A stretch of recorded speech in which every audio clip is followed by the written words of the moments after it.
Sounds familiar. Yeah. I honestly didn't even want to rap on this. Used to run through the money, now I'm too old. Man, I'm just playing. Shot when I land. Promoter paid for 6 flights, got the team right. I just told Mr. Band, came in for the bands. Beachside Villa for aesthetic, just because and I don't even like the sand. Stan Smith sneakers on the beach, that's the water. I just came in for the tan. This was always planned, you wouldn't understand. I could turn a Chevy to a Cullinan. I could turn a Rolls to an AP. I came from Sorry Sir to come again. I came from 2 screens to HD. Tell her why you mad, for. Go on, tell her why you mad, for. No new friends, I couldn't catch a win until I cut off the loose ends. Used to whip the Honda in the trunk of that 210s. Just like that too. Out the speakers was max B. Couldn't say a thing about the way if you asked me. Never copped the chain, I was always trying to gain green. Ride around with my sexy love in the passenger seat. Tell her why you mad, for. Go on, tell her why you mad, for. Go ahead and just give me a reason not to change on you once I give me $1 million. I got checks in Hamburg, I might fly out this evening. I got checks in Moscow, I'll be back in a weekend. If it wasn't for COVID, I'd be in Europe touring. Counting cash on the couch is getting kinda boring.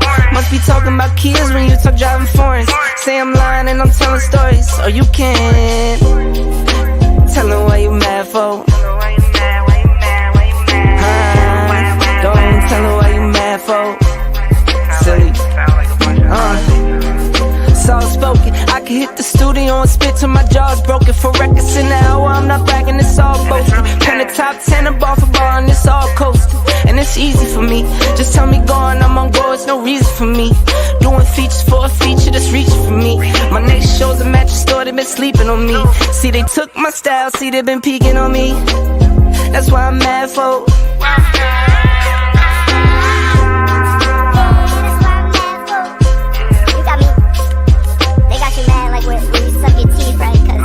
They try to say like, ooh, that's a cute song, that's a cute song. But let me bar for bar real quick, just to wake you up, get you out the sleeves. It's like, you know what I mean? Like, I know what you mean. Yeah, a little reminder. Set a reminder on your phone. Wake up at 6 a.m. like me. Go to sleep at 12 like me. And it's still sleep gang. You gotta get your rest, stupid. You thinking an exit, holding on to treasures, lusting after pleasures. I become addicted to this feeling under pressure. I get plenty loot these days, I swear I never let up. It's embedded in my genetics, like nice clothes and seeing where the night goes. Lately when the lights low, I just get like light bulbs. Attempted to right wrongs, I carry a light load. I travel the right roads, I see how the dice roll. I talk that shit you need to hear, tell it how I'm dealing with it. They been on that silly shit, I rap to pay the billies.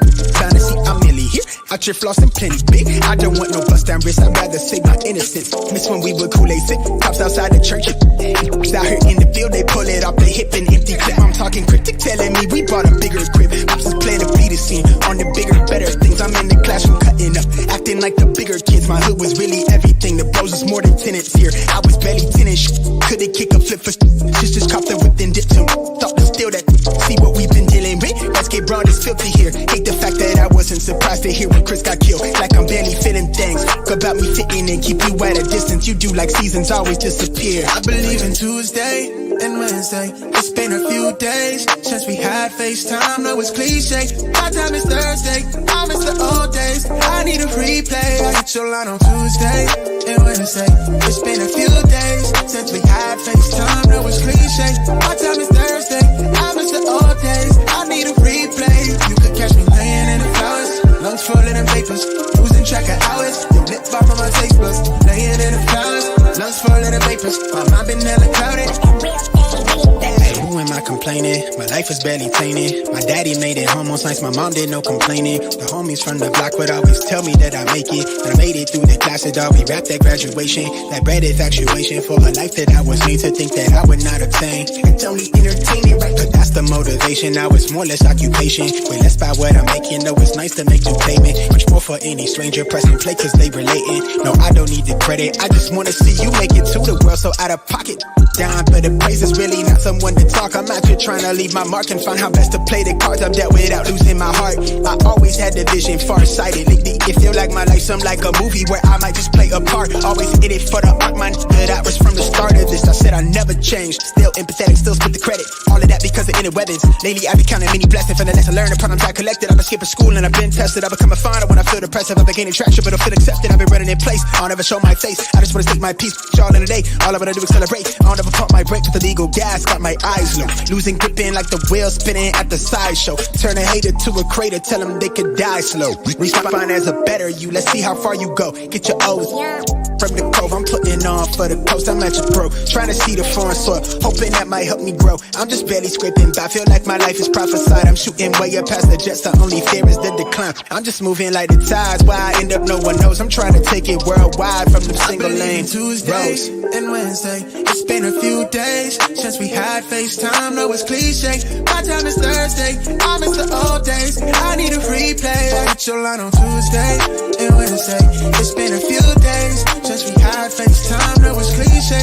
My time is Thursday. I miss the old days. I need a replay. You could catch me laying in the flowers, lungs full of them vapors, losing track of hours. Your lip balm on my face buds, laying in the flowers, lungs full of them vapors. My mind been hella clouded.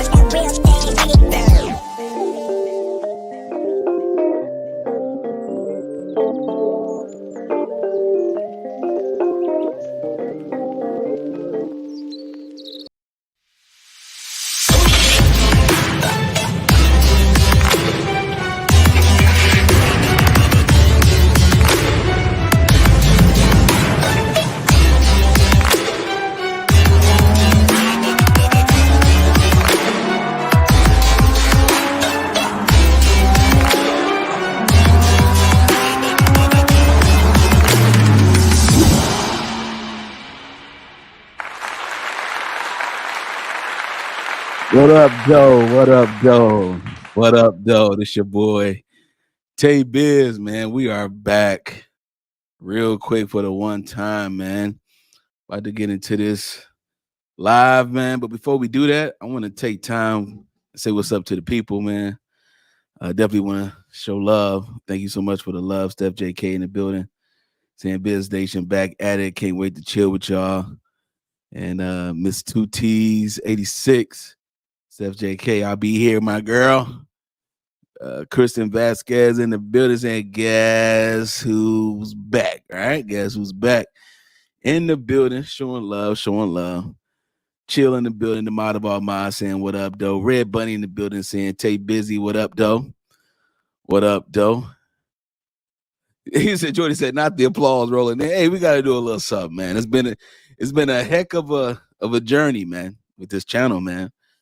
You know, it's been a heck of a journey with this channel, man. A lot has changed. And but I'm excited to be back, man. I had to take time to try to get through this appeal with YouTube. And so it's already over. And so I do have to share some news with you guys, man. It's a little bit disappointing, but it's all love. It's all love. It's all love. Cavell O in the building. What up, though, man? Yo, what up, Tay Biz? What up, man? Hey, he's saying what up to the chat as well. Wealthy Wisdom in the building. What up, though? Wealthy Wisdom in the building. All right, Jordy, you right. For sure. You know, it's been a minute. You know what I'm saying? It's been a minute. Oh, man, there's been so much stuff going on, man. I had to be quiet for a minute. You know what I'm saying? It was so much stuff going on in the news, man, with your boy. But we're gonna talk about some stuff. I got some more stuff coming up this weekend, too, that we're going to dive into. Yes, I'm going live on Saturday. And we're going to talk about some stuff that's going on down there in Kentucky. We're going to get deep into it. How many of y'all familiar with the sheriff that murdered the judge in the chambers? If you put a one in the chat, if you heard about this story or about this unfortunate event that happened.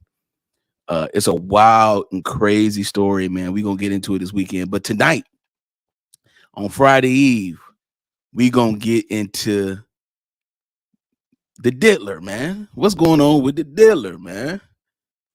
Indie Love 2008. Shout out to you. Shout out to you.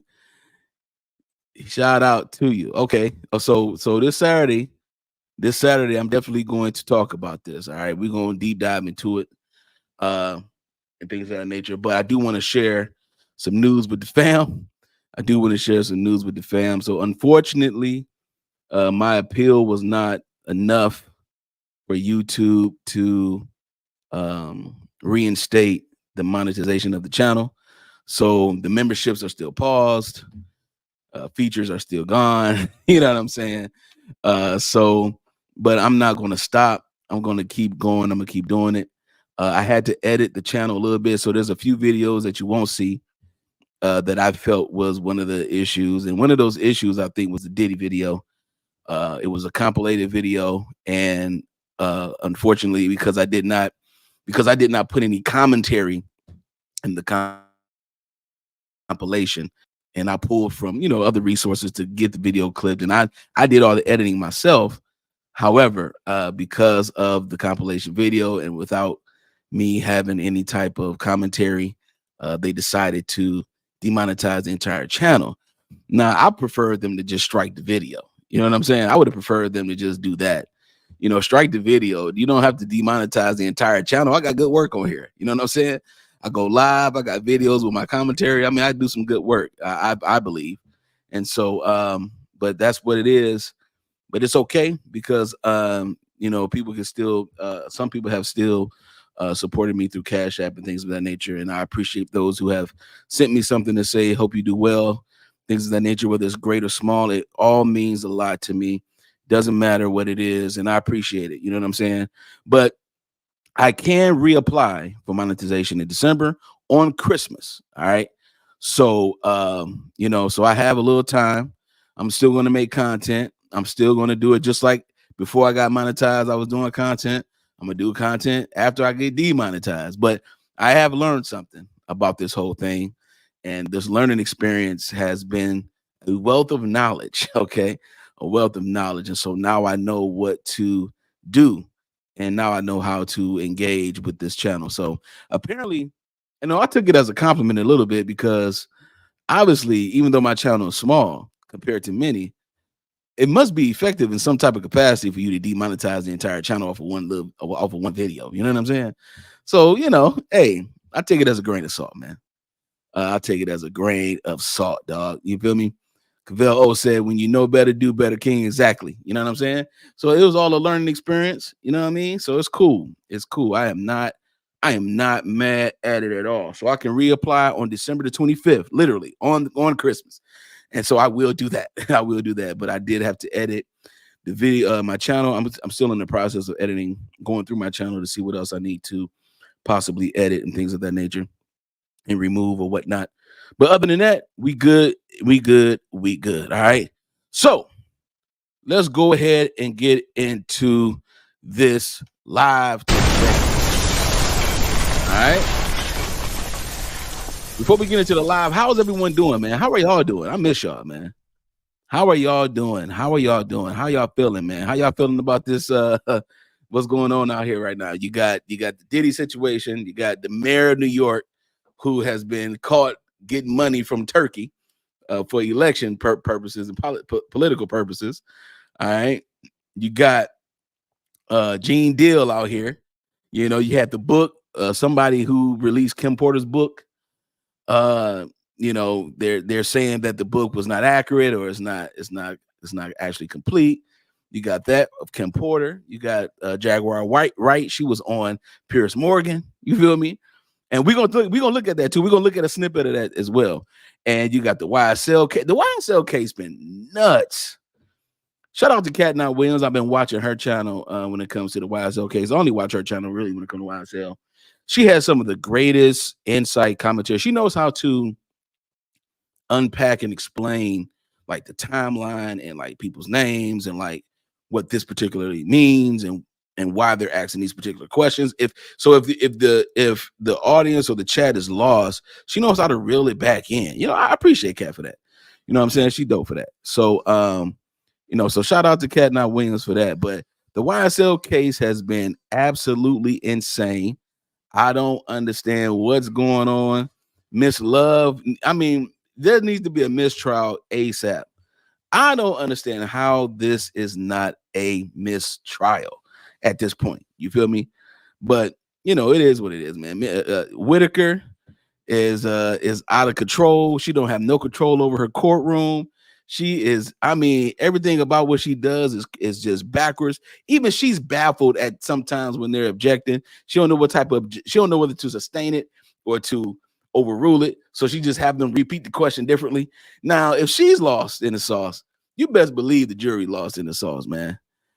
Kat Not Williams said, I missed the green. Can't wait to rain gifts when you are back in business. I appreciate that. Thank you so much for that love, Kat. I appreciate you. I appreciate you.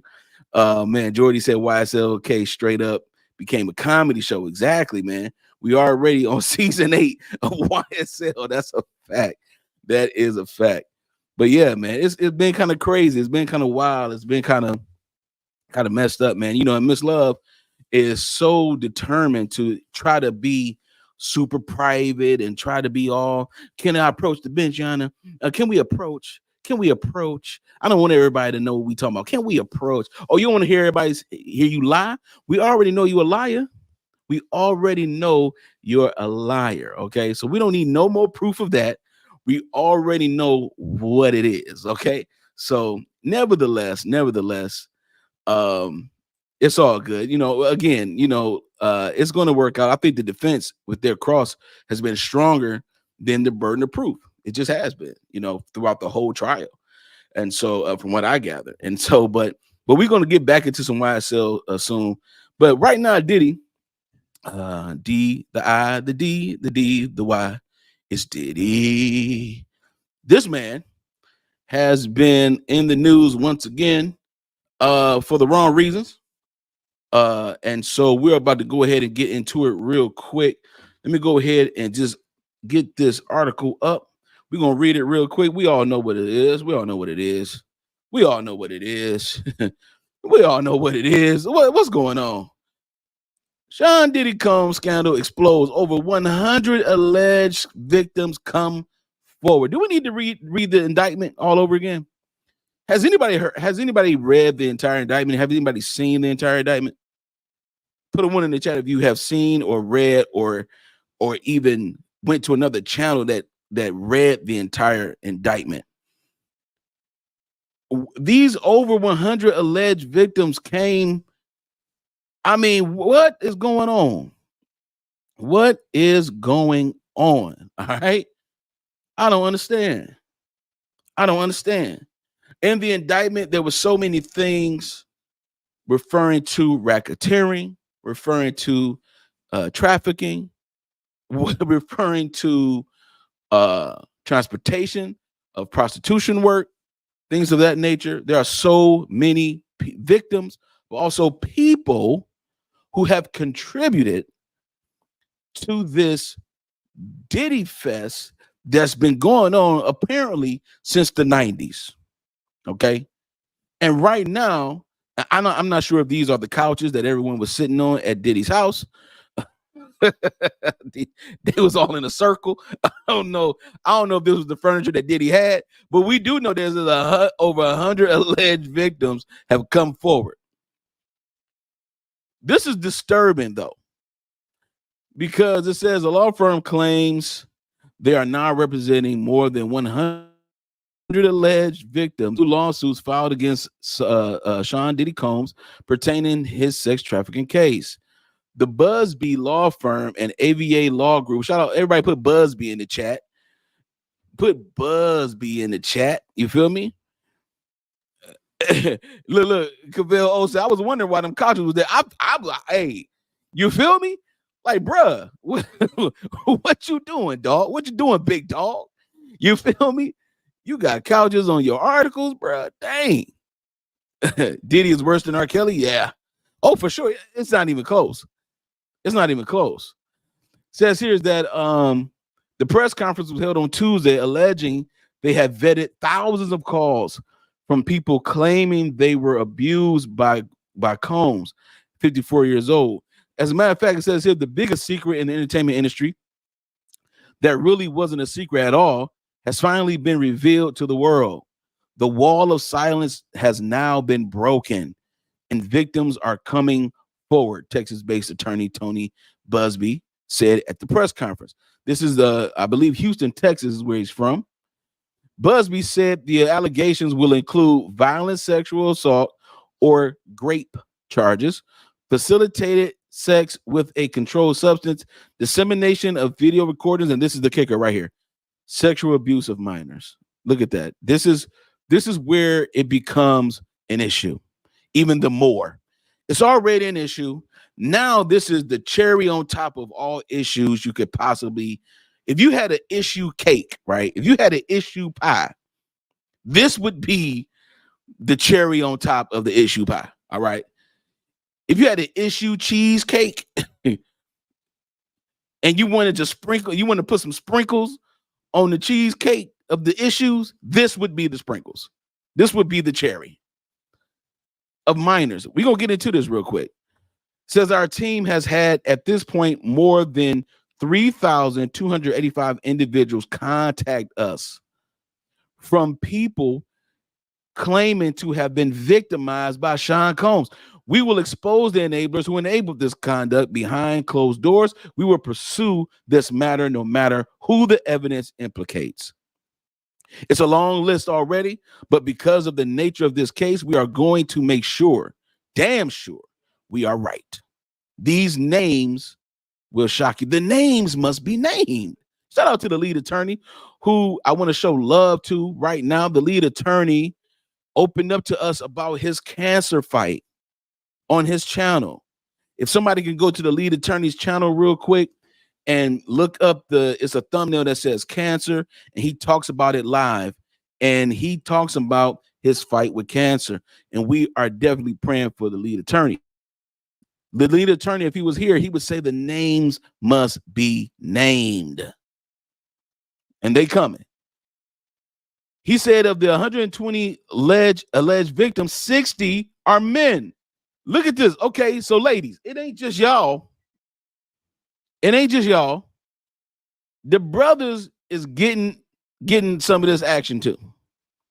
This is the brothers are getting some of this take that. You understand what I'm saying? And there's 60 women. Our youngest victim is 9 years old. We have an individual who is 14 years old. We have another one who is 15 years old. Look at this. There's a hotline for Diddy specifically a hotline just for Diddy. Okay? This is absolutely insane. Let's go ahead and look at something real quick here, because you think I'm playing around with you. There's a legit hotline, and there was someone on X who this person's name is Cherish Loves. Go ahead, add real quick. Let's go ahead and blow it up. They took a screenshot.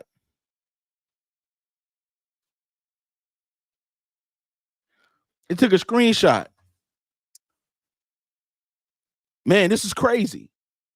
Says we apologize for missing your call on the Sean P. Diddy Combs abuse helpline. Did y'all know that he had an abuse helpline?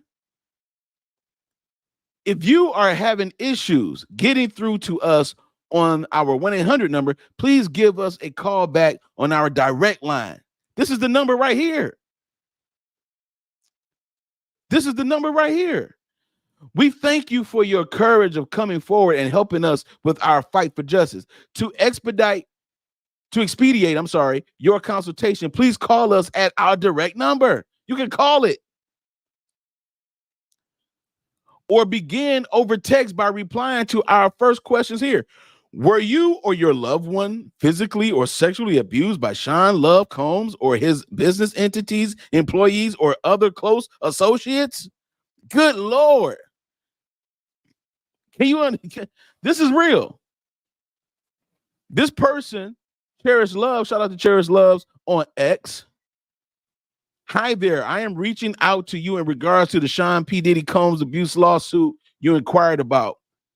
We are just needing to go over a few questions to get you qualified for this claim. We would like to help you on your journey toward healing by filing a lawsuit on your behalf. Do you have a few minutes to answer questions over text? Or, and if not, just give us a call at 1-800-200-7474. Unbelievable. Look at this. She said, I called the number for research purposes, I believe. I believe a lot of these accusers are making false claims. No, I have not been abused by Diddy, aka Puff Daddy. So this number is real, but this is the purpose. She like, look, I believe these accusers are making false claims. Cavell, bro, his own hotline. Now, Kristen Vasquez, Miss Vasquez, KV. I'm gonna just call you KV. Is that all right, KV? I'm kind of sus on the numbers. I'm not saying that a whole lot of people are involved in his mess. I just think 60.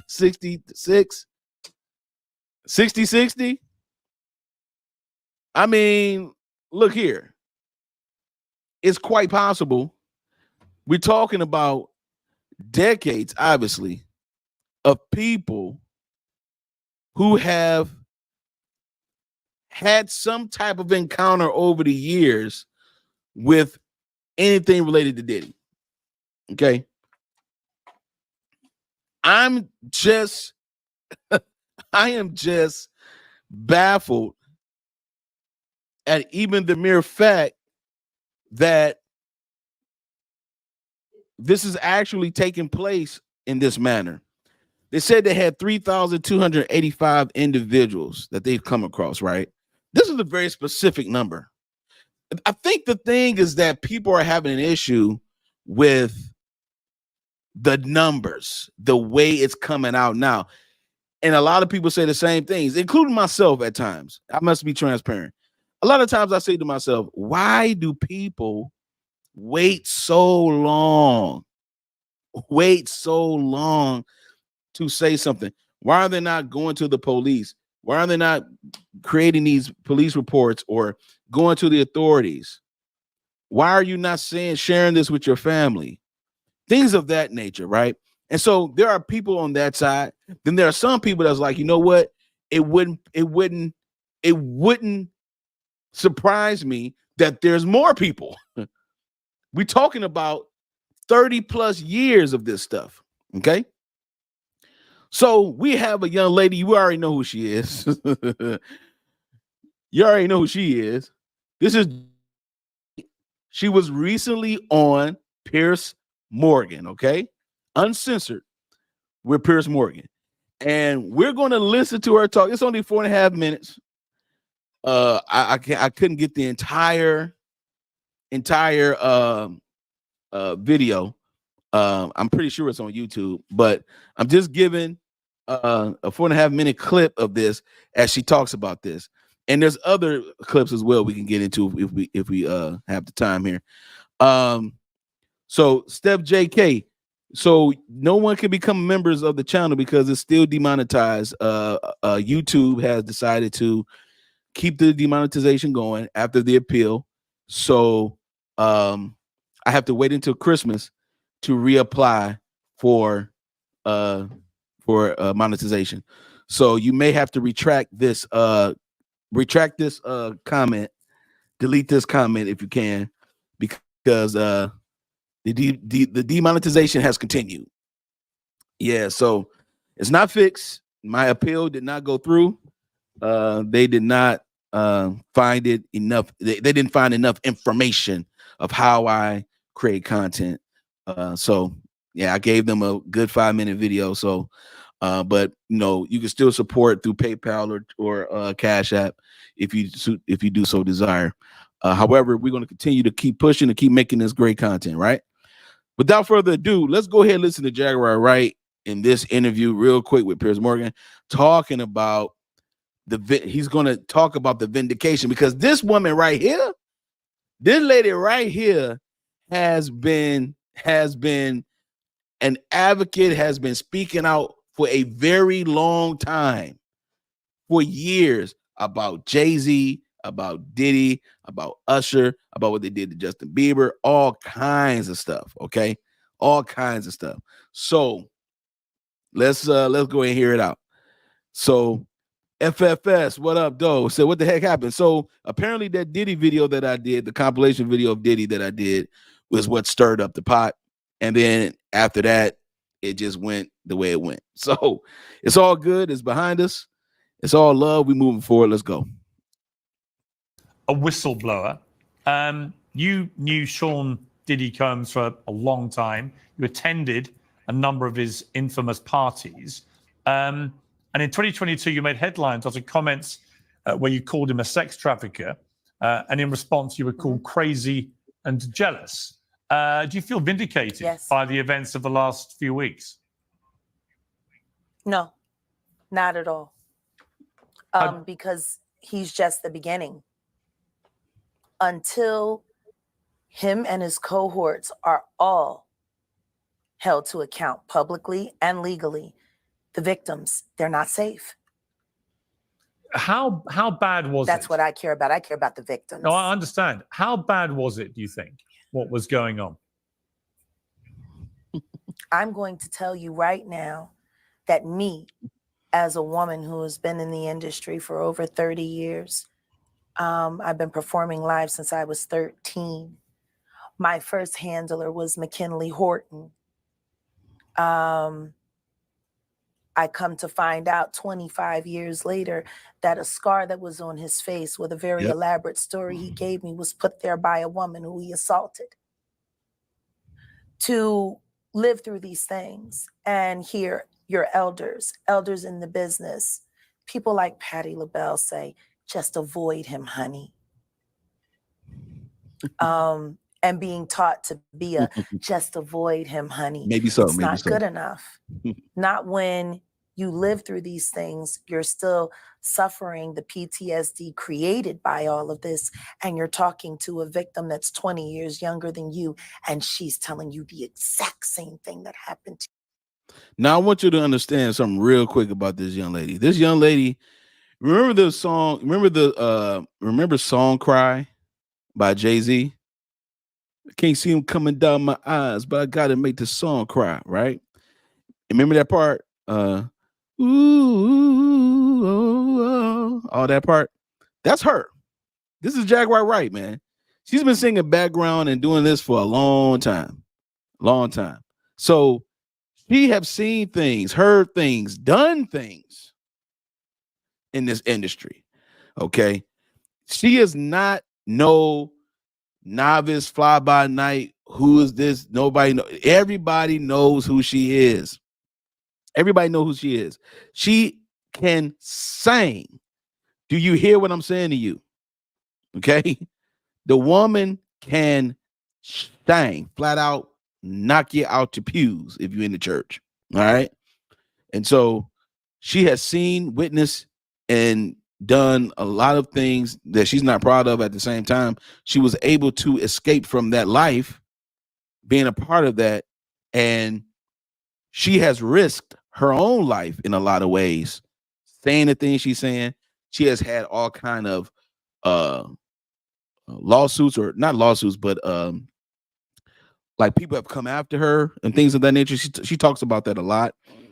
It's a lot that she's been through. So to see her on Piers Morgan, to finally get a chance to be on this platform, shows you how dedicated she is to making sure that these victims are vindicated. So the PTSD created by all of this, and you're talking to a victim that's 20 years younger than you, and she's telling you the exact same thing that happened to you. So You want to know why there's no vindication for me? Because for 4 years, I've been screaming, not just Diddy, but Diddy and Jay-Z are monsters. And the victim-making machine kept going on. Jay-Z has been notable by his silence since these charges were brought against Diddy. Why do you think that is? Because that's what he does. He starts little fires everywhere, forces everyone involved to go and carry water while he sneaks away without a response. That changes now, Sean. I'm gonna tell you one thing though. I'm not, okay. I gotta be real. I gotta say this one thing though. Somebody prepped her. Somebody prepped her for this, because let me tell you something. She's not acting irate like she does on those other YouTube channels and podcasts. She is very composed in this video. Okay, she is very composed.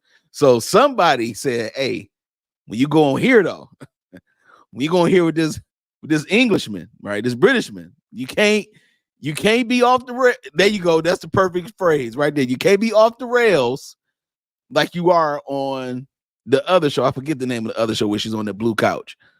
You can't do that. All right. So if you want your story told, you got to say it in a way that's articulate and that it's not overly emotional to the point where it's so dramatic where people get turned off by it. Because this is the thing about communication.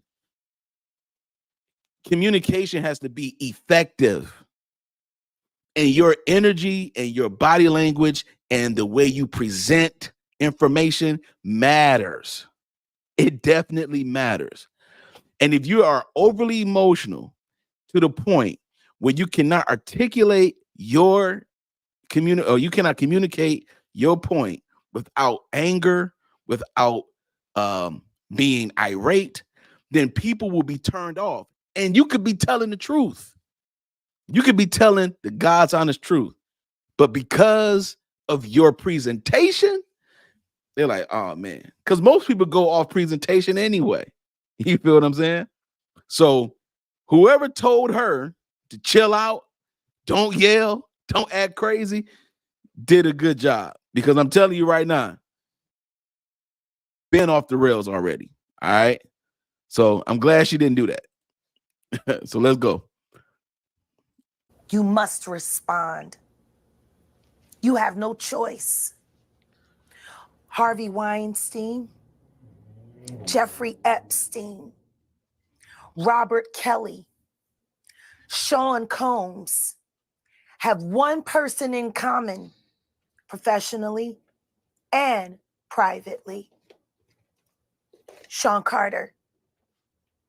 This has been a fist of tyranny that has been punching through our culture and our society for decades. It must stop. There's been obviously a lot of cruelty-free artistry. Right. There's been a lot of rumor mill about what has happened in the rap world. A lot of allegations that the misogyny in the lyrics clearly was based on a general misogyny towards women away from the music. And that clearly seems to have been borne out by these charges against Diddy, which if he's found guilty of all this, he's never coming out of prison. How dangerous do you think? Thank God. How dangerous do you think he is as a person? I think he's one of the most dangerous people I've ever met. A lot of people have been questioning, well, she doesn't really know him. She has no knowledge of him. She doesn't have a picture with him. I'm smarter than Claudia Jordan. I would never take a picture with the devil. Everyone knew he was the devil. He's been the devil for 30 years. He's been covered and protected by not only Clive Davis, but Lucian Grange. Ooh. He was selected to be the demon that he is, to keep the culture in line so the industry could continue to rape it. Wow, man. Shout out to Jaguar. All right. We got some more clips of it, though. We got another clip of it, dog. Don't you worry. Don't you worry. We got another clip of it right here where she goes into some details on here as well. What do you think about what she said, though? I mean, we all know that when Diddy, what was it? Was it Uptown Records, or I can't remember what it was. It was the same record company that Andre Harrell and he was with L.A. Reid a lot. I believe Albie Shore, Kim Porter, and all of them created this particular record company together with Diddy at one point, and also Uptown. Thank you. Yep. And also, Heavy D was one of the investors in the beginning of Uptown and things of that nature. So, but Diddy, his grooming came from Clive. She mentioned a man named Clive Davis. Who else did he have under his protege or under his wing? Whitney Houston. Remember, he was with Arista Records at first. Before he created J Records, he was with Arista. Clive Davis was also known as the same thing that she's saying, a complete monster. Okay? So a lot of these people you had, and then we ain't not even going to talk about the Chris Stokes of the world and the Kevin Lyles of the world, and we're not even going to get into all of that. That's even deeper, all right? But that's how far the rabbit hole goes with this thing, man. Let's listen to a little bit more what she has to say. Let's go. He's got everybody on tape. They all know it. Talking about Diddy. For those who were never at these freak-off parties, what were they like? Freak-off See, parties. this is the thing. Everything that I'm about to say to you is not my firsthand knowledge. It is my firsthand witness account experience. I was a sex worker. I was a dominatrix before I got my record deal. That's how I know how the dark world and the sex world and the entertainment world. What? Bro, what are you talking about, man? Bro, what are you talking about? Hold on. Hold on. Hold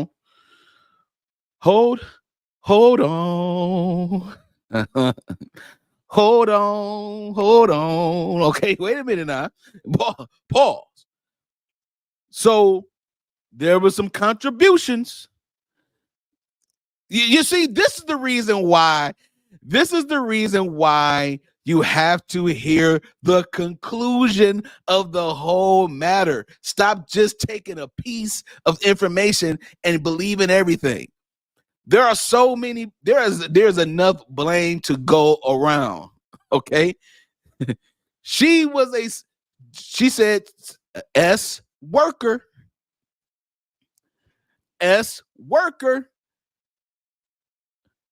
Okay.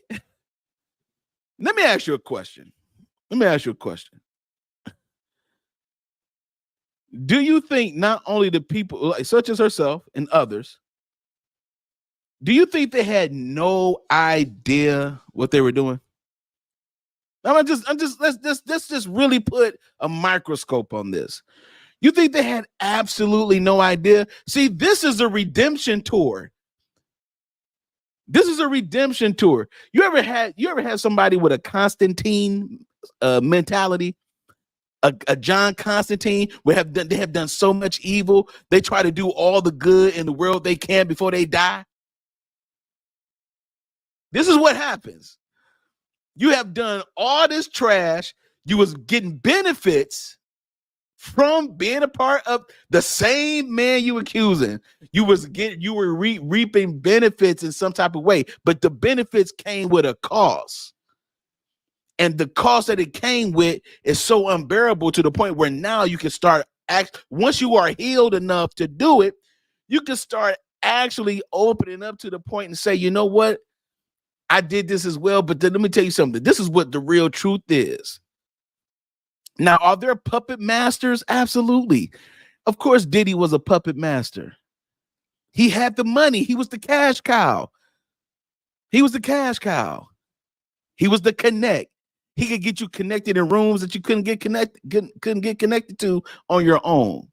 So everybody in this benefited from something. You mean to tell me that Cassie never benefited, even though she was getting abused? She never benefited at the same time?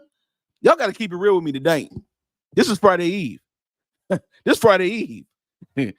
Y'all got to keep it real with me. We're not excusing the behavior. But let me tell you something. You benefited as well. Let me tell you something. If I rob a bank, you don't rob a bank at all. But if I rob a bank and I come to your crib and I give you half of what I robbed, you benefited from my robbery. And if you take it, what does that make you? What does that make you? Oh, I'm the only thief now?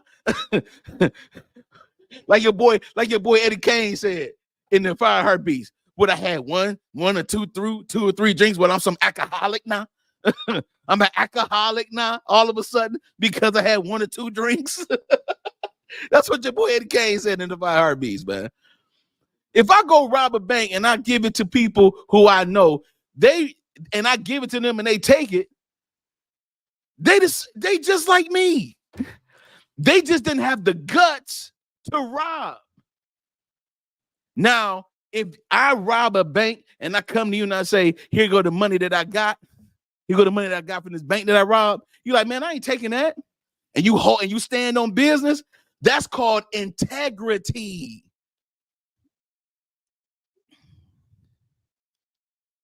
That's called integrity. But you can't tell me. This is the reason why people have mixed emotions about Jaguar, right? Because you can't in one breath blow the whistle and then at the same is a part of it too. And she admits it right here on this video. On Vidya. She admits the fact that she was a part of it. Remember when Diddy said, and take this money, ain't this money? He said he was gonna take some people down with him. That was one of his lyrics. He wasn't lying. If everybody benefit from the wrongdoing, you know it was wrong too. Now, if you had no idea, no knowledge at all that it was wrong, then you being coerced. Now I'm coerced. Now it's coercive. That's what they're doing to these gentlemen in the YSL trial that took the plea deals. And they got some terrible lawyers. They got terrible lawyers that won't even explain to them what certain words are inside of a plea deal. Like Mook Toon's lawyer. Terrible. Okay? They know he don't have the knowledge. They know he's not smart and capable. So they give him a plea deal with words that he don't understand and he never said. So they can get one man, Jeffrey Williams. That's coercion. But if I come and tell you, man, I robbed the bank. As a matter of fact, I spray painted the lenses, the camera lens. I spray painted black. I tell you how I did it too. And I tell you how I did it too. And then you like straight up, I'm like, yeah, man, I got $1 million, man. Here go 50,000. Man, good looking. And you take the 50,000, and then you go back to your family, and they know you broke. They know you ain't got no job, and you come up with $50,000 in the house. They're gonna be like, hey, how you get that $50,000?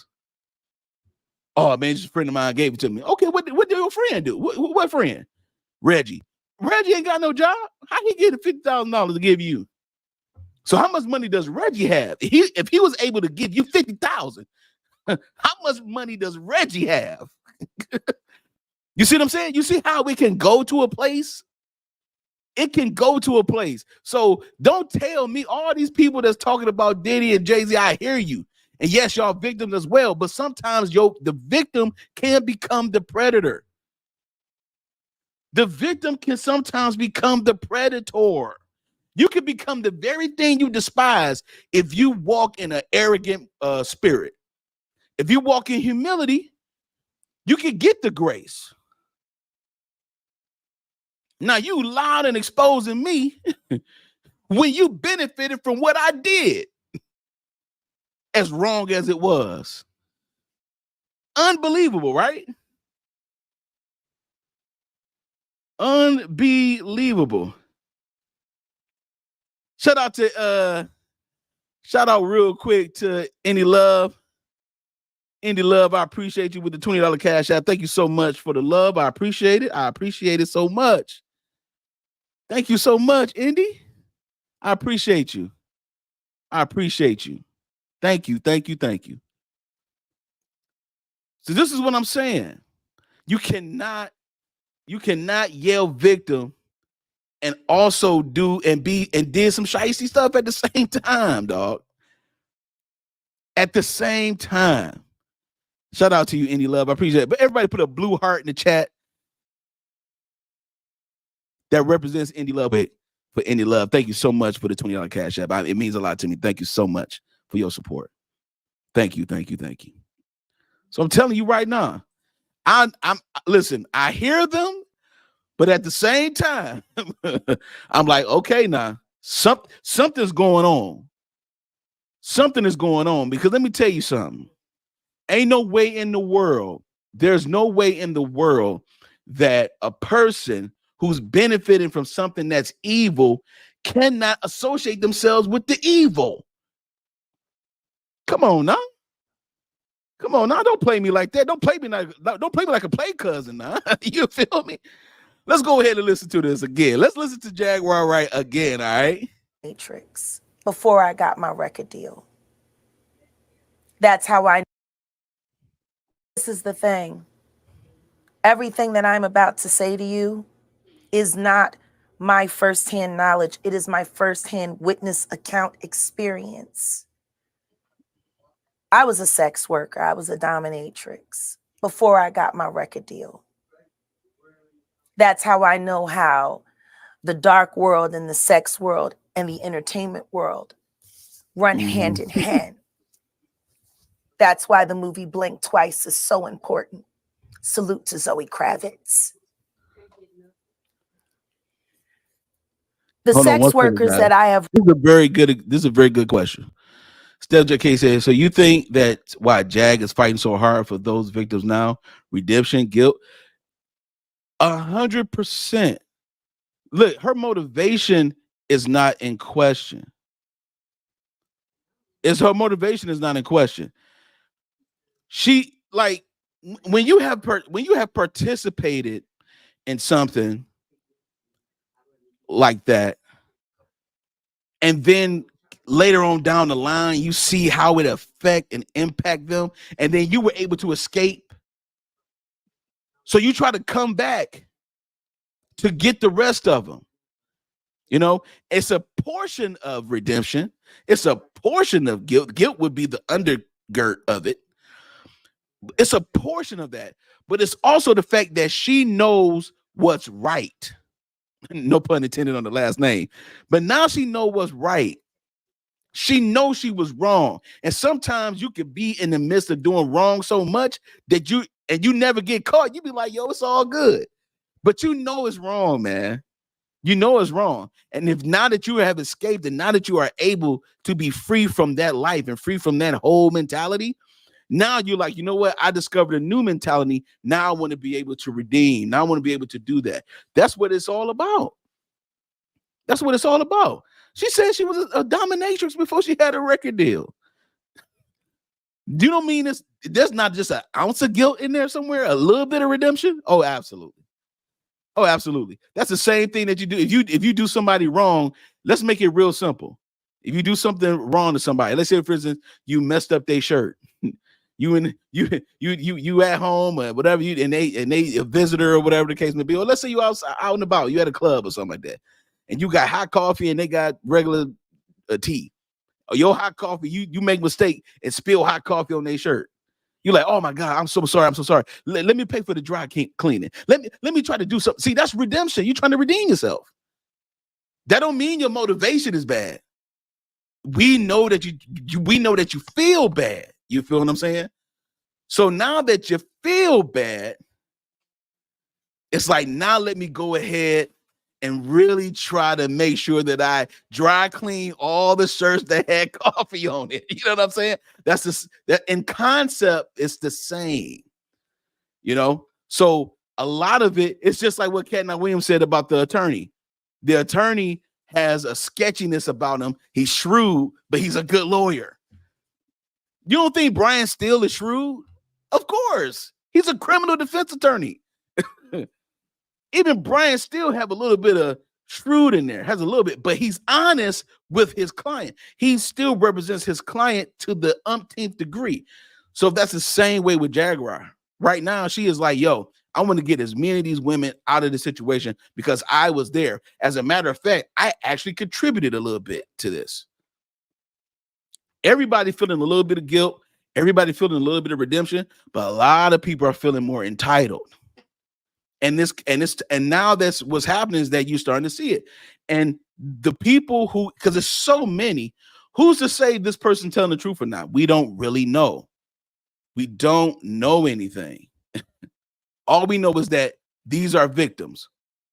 We don't know if they're all telling the truth. You see what I'm saying? So we got to fine tooth comb this thing, and we got to be able to assess it in a way that has a level of maturity, where we just don't, okay, as soon as a person says something, as soon as a person says something, then all of a sudden, boom, I'm just going to believe it.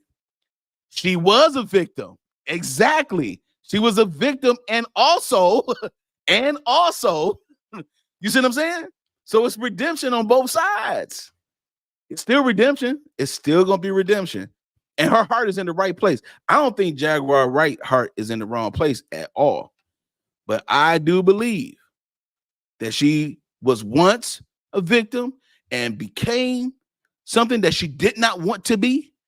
And now she's like, you know what? I'm no longer that anymore. Now I'm going to do the right thing. You see what I'm saying? So it's a toss up, and she's leaning towards doing the right thing now. In her eyes, in her mind, in her heart, she's doing the right thing. And she's the only one speaking up in this capacity. So much so to the point where you get on Piers Morgan. Oh yeah.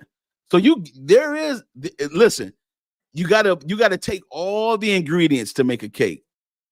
If all the ingredients that make a cake, if you eat them by themselves, they're all nasty. They're all nasty. But if you bring them together, you got something good going on. Exactly. She could have. But who was going to, again, in her mind, and we going up for her mind, who's going to believe me? Who's going to believe me after they saw me in the same spot doing similar things? Who's going to believe me? She had to clean herself up first. She couldn't just start talking. She had to clean herself up first. You know what I'm saying? So that's the reason why she's able to speak out now, because she has cleaned herself up. So that's why she could say, hey, I was a sex worker too. And ain't nobody tripping about her saying it now. I know a lot of people don't like my take on it. I know a lot of people probably mix emotions about it, but just hear me out. Think about it, man. Just think about it. Hear me out. Just hear me out. You know, a lot of people disagree. They want to unsubscribe to your channel because they want to report your channel and all this kind of stuff. I see how it goes now. But I'm telling you right now, Cat Williams said she probably got like 5 figures, and it was probably her pride team that prepped her. Absolutely. I think so. Who would have believed her, and what would they have done to her? Exactly. That's why she waited. That's the reason why I think she waited. It's the Constantine all over again. You have to wait until it's the right time. Now it's the right time. Now it's the right time. This is the reason why she's not acting irate. Remember, we said that earlier in the video, in the live. She's not acting the way she would act on real life production. On that podcast, on that YouTube channel, Real Life, she wouldn't have, she is not acting that same way. She is very prepped right now. So we gotta look at all nuances. All nuances. But I appreciate Steph JK. That was a great question. And I appreciate that, because when you have guilt and redemption and all that stuff in there, I'm telling you, even if your heart is in the right place, but you're motivated by something, your heart could be in the right place, but what's your motivation? And we're seeing that her motivation still has a lot of redemption in there. It does, and it's okay. Ain't nobody knocking her for that. Ain't nobody knocking her. You see what I'm saying? So with her, it's that's why I'm just saying that's the reason why there's so a mixed crowd about her, because you were in those places.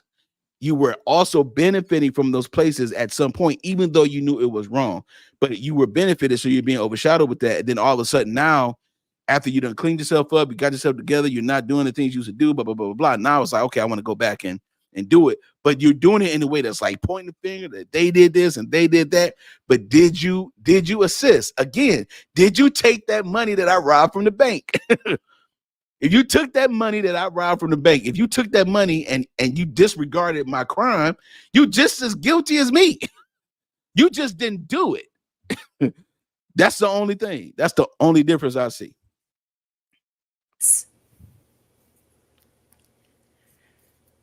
The sex workers that I have worked with throughout the years and continue to work with even to this day have worn hidden cameras. I have my own tapes. I've seen what they do. The ritualistic behaviors, the drugging, putting girls in the suitcases,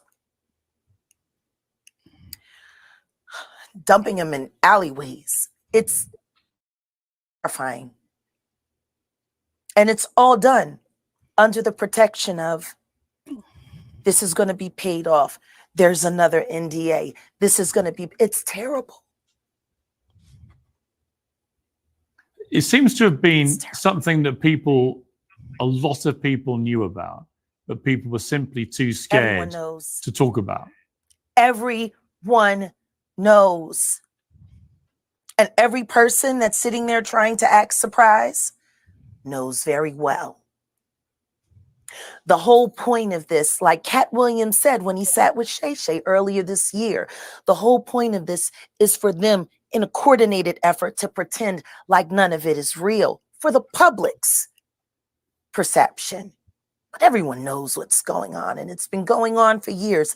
It's been going on before Diddy. Now, you see how she's presenting this now? This is what I'm talking about. You see how she's presenting this now? Let me ask you a question. If she would have presented this issue the same way with this same energy years ago, would you have not listened to her a little bit more attentively? She is not acting irate. Come on now, this is not the same Jaguar Wright that would be on that blue couch, man. Okay? I'm telling you, she did not one time in this interview, and I saw a lot of clips of this interview, not one time did she go all the way left like she normally would on Real Life. So your passion and your emotion, there has to be some discipline. There has to be some discipline, man. All right? That's all I'm saying. Because now I'm like 100% in it. And plus I know how to block out her presentation. So even in real life, even the things she was saying, it was still adding up. It was still adding up, as we know, not as we can see now. So there was never a time where I was like, man, she's just making it all up. I didn't think so. But there are times where when I listen to her, I'm like, man, I wish I could hear her better from the heart. without the extra drama presentation of it. I mean, if you look at her interviews on Real Life Production on YouTube, the lady is screaming over the host.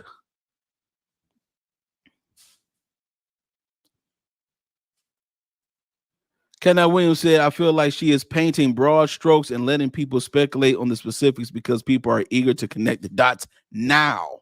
Yeah, now. Exactly. Now.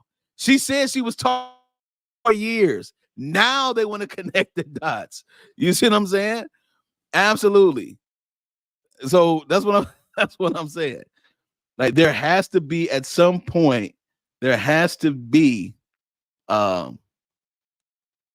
where when you present something of this magnitude, your composure is everything, man. I'm telling you, your composure is everything. Because that's how people hear you. That's how people hear you. Not through the antics of what you're saying, but through the substance of what you're saying. Now, I mean, if you listen to all her other interviews, especially Real Life, she is screaming over the host, going in the direction that she wants to go in. They don't even know how to ask questions. They don't even know how to ask her questions. You see what I'm saying?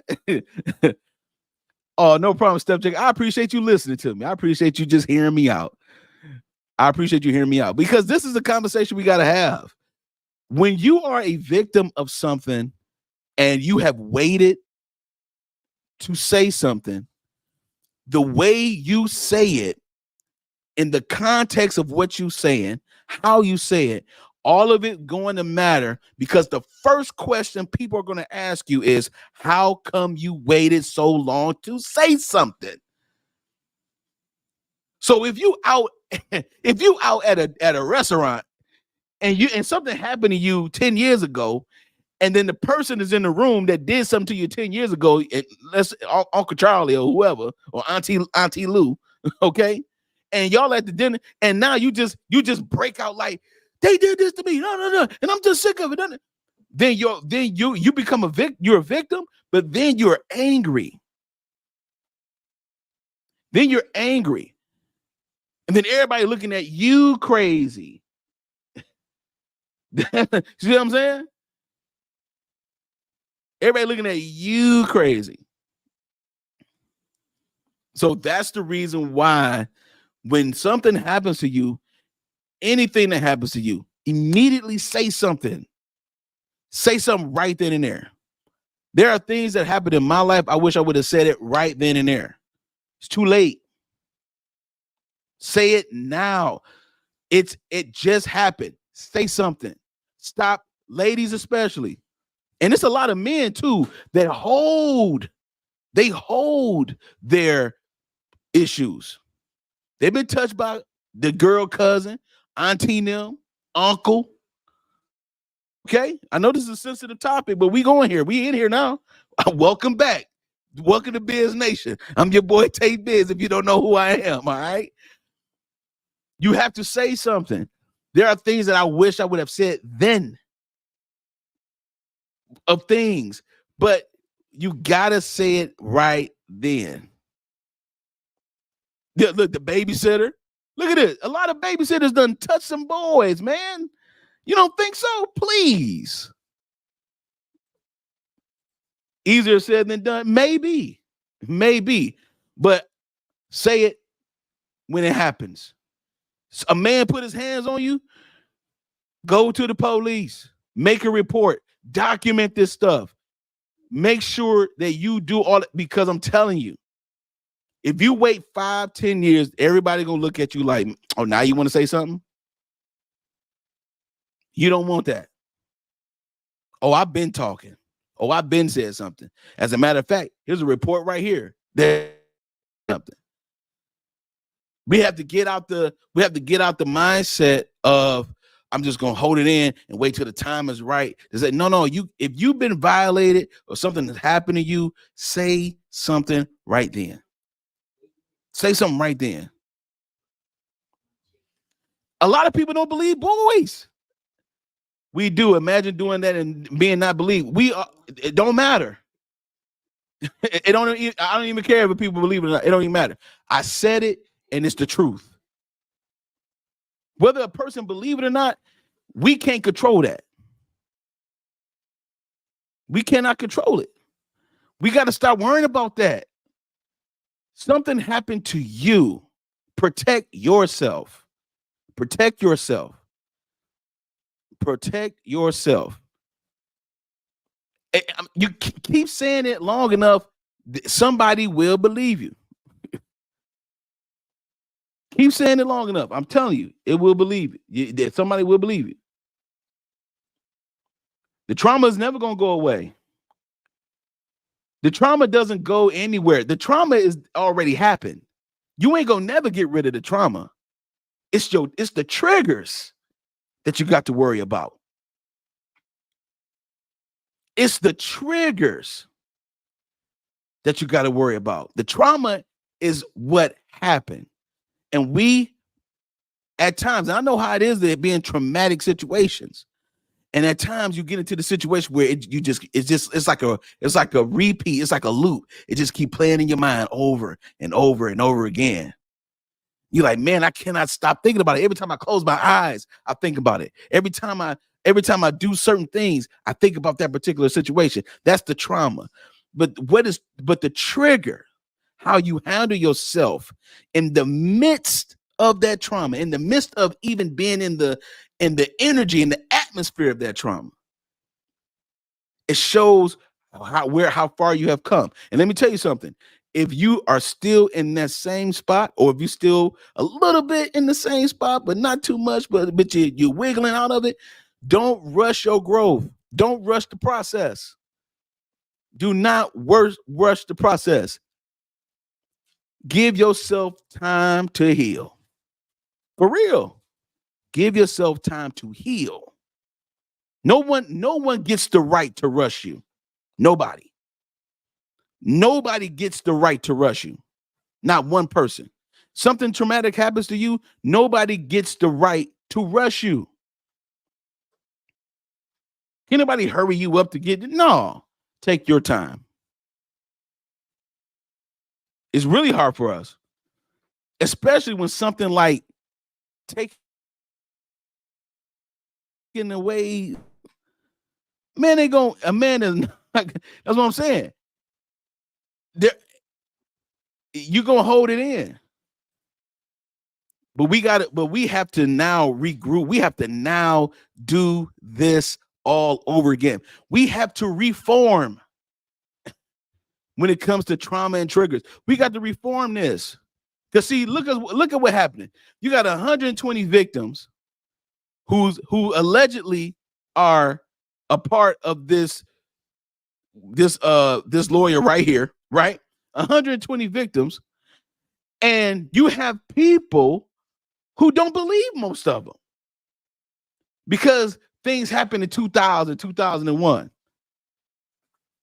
And then we have all these laws, talk about statute of limitations now, talk about all these things.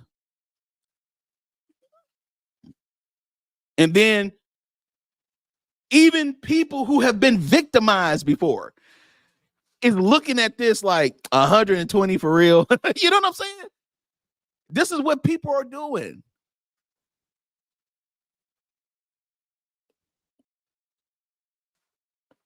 Uh-oh. Cat, you getting ahead of me, man. The judge, we're gonna talk about that Saturday. But no, this is the thing. This is the reason why I'm saying it's time for us to start saying things. We got to stop repeating, well, ain't nobody gonna believe me. I don't care about if nobody believe me. If you hit your pinky toe on the end of that couch and you start crying because it hurt real bad, and somebody say, oh, it don't hurt that much, you ain't hit your pinky toe like I did. Yeah, it does hurt. And I'm gonna keep crying until the pain go away. If that's, and you know, the pinky toe, when you hit it after 40, you might be shut down. You might have to go to the hospital. You might have to go to the hospital if you hit your pinky toe on the couch after 40. It hit different. It hit different. Okay. That ain't the same. That's a 40-year-old pinky toe. It can't handle what it used to handle when it was 10. Look. You might just lose your toe. Okay. Man, it hurt. It hurt. And what do? Ah, dang, I hit my pinky toe. Shit, damn. Oh, you start cussing and everything. You say something right then and there. Okay, imagine the pinky toe being something else that's a little bit more valuable. Not saying your pinky toe ain't valuable, but you know what I'm saying. A little bit more valuable. You ain't gonna say nothing. You just gonna hold it. No, we gotta break that cycle. That's what I'm talking about today. We gotta break that cycle. Because there are so many young men that I have known over the years, that I have mentored and talked to over the years. They wish they had a voice to say something. And they'd talk to me about it. Even young ladies, they would be like, Uncle Tay, this, that. I'm like, oh my, what? Where your parents? You gotta tell your parents. You gotta tell your parents. We gotta get this. We gotta nip this in the bud. That's what I'm talking about. We gotta nip it in the bud now, man. It's time. It's time. This stuff getting out of hand. It's time. All right. I know I went into a little rant right there, but I appreciate y'all listening to your boy real quick. Oh man, y'all got some great comments in the chat. Thank y'all so much for holding it down with your boy. Tracy Talk said, on the other hand, my nephew, no, we don't keep seeing. We don't, for what? Especially when it's something of that nature. Nah, man, we got to talk. We got to say something. Lois says it's not always that simple, Tay. If you're made to believe it's appropriate and trying to choose my words carefully to not affect John. I understand. It's not simple. It ain't supposed to be. It's not going to be simple. It's not going to be simple. But when you're trying to break through and get that freedom that you need, you got to fight for that. And I'm trying to tell you, I know exactly what I'm talking about. I know what I'm talking about. You got to break free. And it's not simple. And people ain't gonna believe you. As a matter of fact, you'll say it and they'll disregard it, act like they didn't even hear it. Oh yeah. Oh yes. Yes. Ladies, let me tell y'all something real quick. There are so many men that can relate in more ways than y'all think. And I mean that. More ways than y'all think. There are some men that can relate in more ways than you think. Okay? I'm just gonna leave it right there. Y'all ready to listen to this? What did Cat Now Williams say? This sketchy, his sketchy lawyer right here, man. Now here's a lawyer it was did a press conference about this entire situation. We're gonna put it on 1.25. All right, let's see if that's fast enough. And then we're gonna go ahead and get into this. I have not heard this. I have not seen this in its entirety.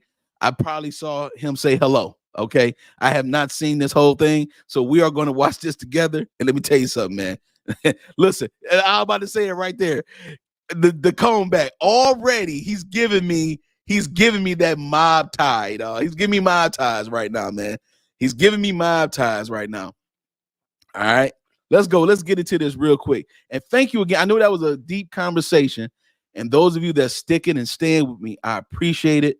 Thank you so much for just having the conversation and talking about it or being able to express yourself in the chat. You have more ways than one you can express yourself in the chat, okay? And yes, thank you, Steph JK as well. Trigger warning, okay? This is going to be very, very tough to listen to because, again, we read the article of some of the things that he quoted, and he did talk about minors and things of that nature. So if you get triggered by this, put it on mute, whatever you have to do. We're just going to cover this and get through this, all right? Let's get it. Hello, everyone. My name is Tony Buzbee. I'm a lawyer here in Houston. I'm licensed in Texas and in New York, and I'll introduce other members of our team as they speak. As many of you know, our law firm has been at the forefront of some of the most important litigation in the United States. We like the tough cases. We thrive in the complicated cases. We've handled over the last 25 years some very big and very important cases. I believe that this one may surpass them all. There are many facets to this. The conduct we will describe today occurred over more than 20 years. There are many people and many entities involved. And we're going to follow this evidence wherever it takes us. We will find the silent accomplices. We will expose the enablers who enable this conduct behind closed doors. We will who the evidence implicates. These brave victims who have stepped forward deserve nothing less. The biggest secret in the entertainment industry that really wasn't a secret at all has finally been revealed to the world. The wall of silence has now been broken, and victims are coming forward. Our team has had at this point more than 3,285 individuals contact us with people claiming to have been victimized by Sean Combs. After vetting, we now represent 120 individuals who intend to bring civil claims in civil court against Sean Diddy Combs, as well as claims against many other individuals and entities that we will name as defendants as we file these individual cases. And you should know, to the extent the clients feel comfortable, we also intend to make these individuals available to the authorities, specifically to the FBI. And you should also know a few of them have already been spoken to by the FBI. Now, before we discuss the nature of the claims and claimants themselves, let me comment on the large volume of calls we have received since our first announcement. Even before the indictment of Sean Combs, we had received a small volume of calls and had screened a handful of cases. After the indictment of Sean Combs and the announcement that we were pursuing these claims, the floodgates opened. People who wouldn't otherwise, for a variety of reasons, are now stepping forward to make their voices heard and to pursue justice. But no, most of these people are scared. They fear backlash in their communities. They fear backlash in their own families. They are afraid of retaliation from the perpetrators and their associates. They are rightly afraid for their own personal safety. I expect that through this process, many powerful people will be exposed.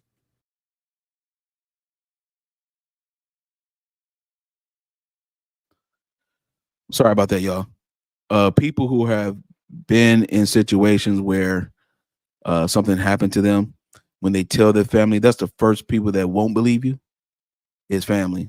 And sometimes it's an outside person that will believe you over your family. That's why I say keep talking about it. And not to be a victim, but to be victorious over it. You're not alone. And I love this comment.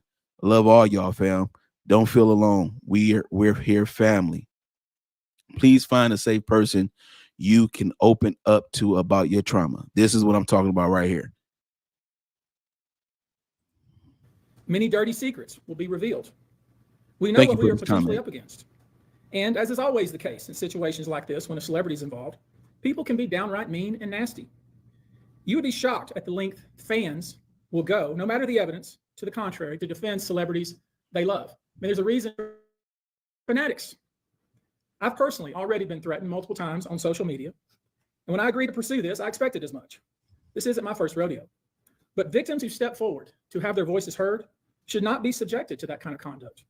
They should not be targeted. I want to say this, and I want to be clear about it.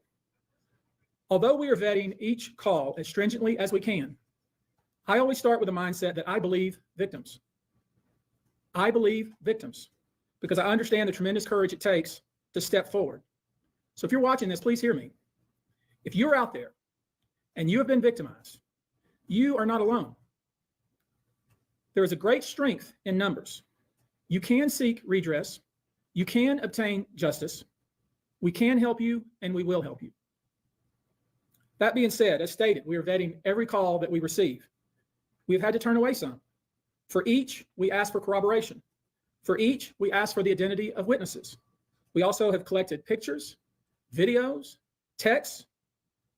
We check venues, we check dates, We want to corroborate that the claims being made have legitimacy and merit. We have on staff now a former detective from the Major Offenders Unit of Houston Police Department who is helping us vet each claim. We're using our common sense. We're being stringent because, as I said, these are not easy cases. They're very tough. The process is hard, and in some cases, the process is very lengthy. These cases are hard to prove. Many times, it's a victim's word against the alleged perpetrator.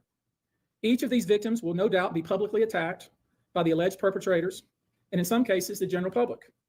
The feckless and cowardly keyboard warriors love to attack. We know what we're up against. We did not enter this fray blindly. I wish it was my last such fray. I wish this type of behavior wasn't so pervasive, but it is what it is, so we will press on. As I said, our law firms have been retained by 120 individuals at this point to pursue cases in civil court against Sean Diddy Combs. You should know, in this group, it is evenly divided between males and females. There are 60 males and 60 females who have joined us to pursue these claims as plaintiffs. In this group, 62% identify as African American, 30% are white, and the remainder are Hispanic or Asian. The victims are from more than 25 states. The majority are from California, New York, Georgia, and Florida. And I want to focus on the ages of these victims. When you talk about the ages of the victims when the conduct occurred, it's shocking. Our youngest victim at the time of the occurrence was 9 years old. We have an individual who was 14 years old. We have one who was 15. 25 of the 120 individuals who are plaintiffs in these cases were minors at the time of the acts complained of. The time frame of the acts complained of is the conduct at issue spans from the years 1991 all the way till this year, 2024. If you wonder why there are so many alleged victims, that's your answer. We're talking about more than 25 years of this type of conduct. Now, although most of the victims who have stepped forward were victimized after 2015, this has been going on for a very long time. Now, when you think about the fact that some of this conduct occurred 25 years ago, and you wonder why would it take somebody so long to step forward, I want to remind you that many states in the United States have recognized that it's very difficult for a victim to step forward and to make these types of allegations when something very terrible has happened to them. I'll use New York, the state of New York as an example. The state of New York has specific statutes in place that revive claims that are even claims that would typically be not able to be brought, that revive such claims, and they can be brought even 25 to 30 years later. Because there's a recognition there in New York and California and other states that it's very difficult for a victim to come forward. And I would respectfully suggest the only reason many of these people are coming forward because they see other victims. Facts, Tia. Facts. And it gives them some comfort that, hey, I won't be the only one. And I expect more victims will come forward. You know, there's an old saying that says, a lie has great speed, but truth has endurance. The acts complained of in these cases that we're going to file occurred primarily in New York, either Manhattan or the Hamptons, or occurred in California, primarily in Los Angeles, or in Florida, primarily in Miami. Most of these. Now these are all of, remember, these are all of the places. These are all the places that Diddy have houses at too. So he has houses in New York, California, Miami, in Florida. You know what I'm saying? He has a lot of stuff. These are all the places that he would do his thing at, right? So this lawyer has the vicinity right, at least. I mean, I know again, we already looked at the lawyer and profiled him a little bit with the slick back hair and with the mob ties look, you know what I'm saying? But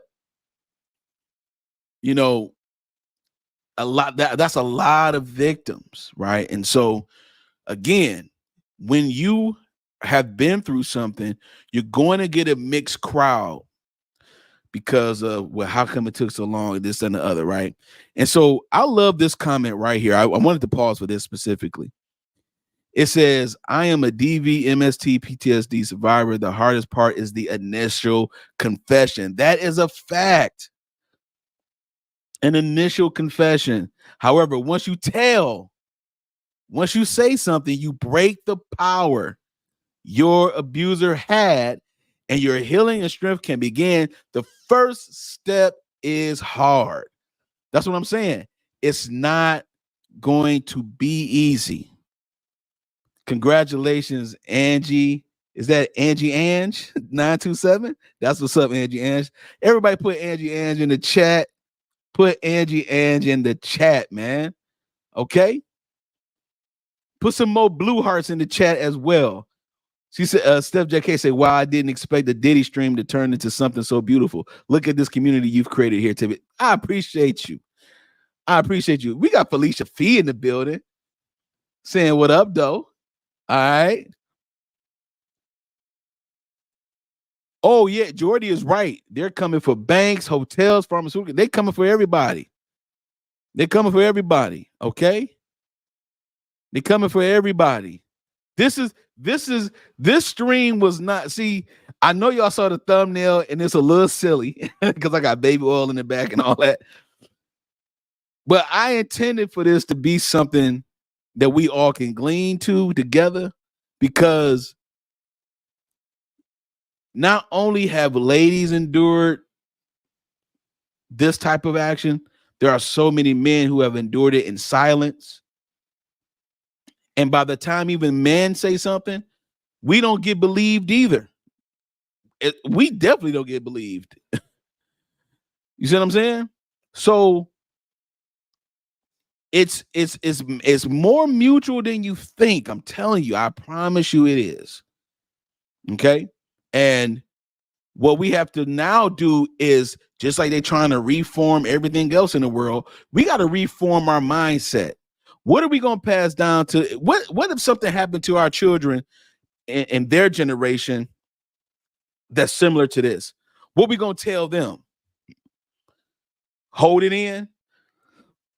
Wait until somebody believe you, then say it? When your children are in school and somebody do something bad to them, they do what? They tell the teacher. The problem is we don't have a lot of adults with some good discernment. We don't have a lot of adults that have good discernment, and that's a problem too. However, I digress from that. However, because that's another stream. However, we have to make sure that we break that chain. We break it. All right, we got to break it, because I'm telling you, 20 years and 30 years and all this stuff, you're not saying anything. I can't even imagine what's going on in here. So in your mind, so holding it in, it's not going to free you. It's not going to free you. You know what I'm saying? And it's all about freedom. Events and incidents occurred at parties, typically after parties, or album release parties, New Year's Eve parties, 4th of July parties, something they call the puppy party, the all-white party, although several of these events occurred at auditions. Many times, especially young people wanting to break into the industry, were coerced into this type of conduct. Who does that remind you of? Young people that are coerced. See, the young mind is very fragile, very fragile. Very, very fragile mind. FFS, I appreciate you, man.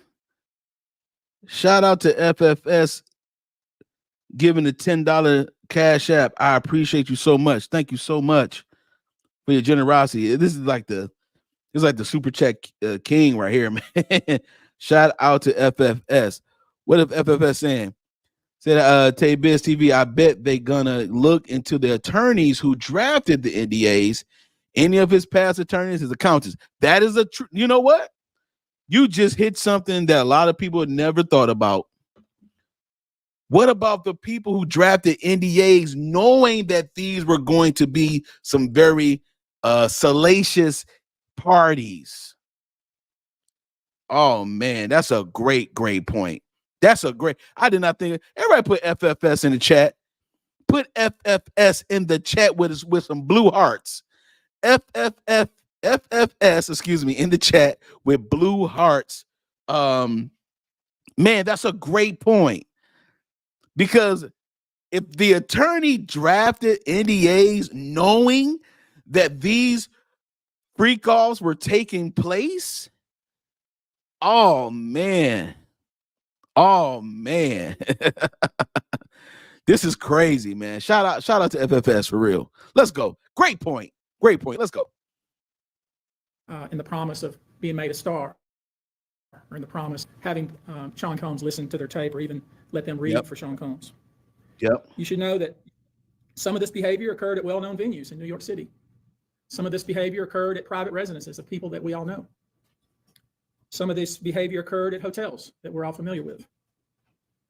You should know that more than 55% of the victims filed reported this conduct to either the authorities, that is the police, or to hospitals. We're in the process of collecting with our team assistants, medical records, reports that were made to the authorities. And I've already said that some of the individuals in this group did in fact talk to the FBI. You should know that several of the individuals, and when I say several, I mean many, who did in fact seek medical treatment were drug tested, and drugs were found in their system, weird drugs that you probably never heard of. One in particular that continues to pop up is a drug called xylazine or trank, which based on our research is known as a horse tranquilizer. Now, there's been a lot of reports that we're filing a class action. This is not a class action. Class action is when one or two people file a case on behalf of a group of people. That's not this. These cases will be individual cases. Each case will live and die. Whoa, you hear that? These are going to be individual cases. Wait a minute. Wait a minute. Hold on, y'all. Wait a minute. I went back a little bit, okay, because I'm like, I know I didn't hear what I heard, right? This is not going to be a class. I was thinking this was going to be a class action lawsuit. No, he talking about doing the individual work for each person.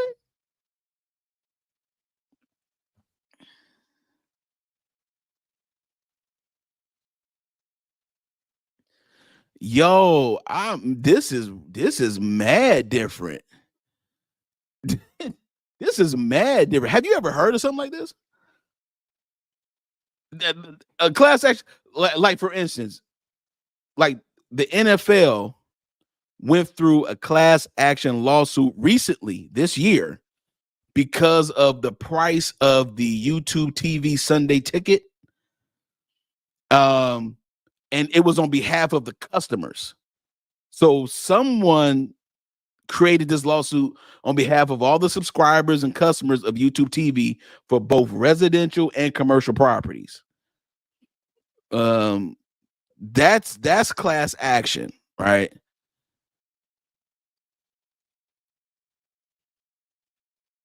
But man, to do individual, and it's over 100 victims, 120 plus. Actually, I mean, you have more. They said they talked to over 3,000 people. Yo, man, it's gonna be crazy. This is gonna be absolutely crazy.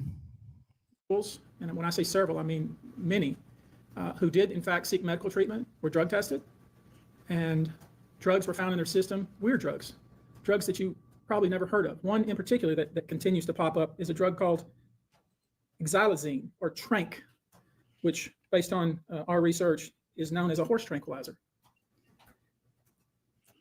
Now, there's been a lot of reports that we're filing a class action. This is not a class action. Class action is when one or two people file a case on behalf of a group of people. That's not this. These cases will be individual cases. Each case will live and die on its own merit. These cases will be filed individually, one plaintiff against whoever the defendants were involved in the case. Wow. Each case may be filed in one venue like California. Another case may be filed in New York. One case. So KV, he is charged with racketeering. It's basically a RICO case, but he is charged with racketeering. He has another count of trafficking as well, and transportation of sex workers or prostitution, things of that nature. So because certain things happen in so many different states, then it's going to be individually filed in different areas.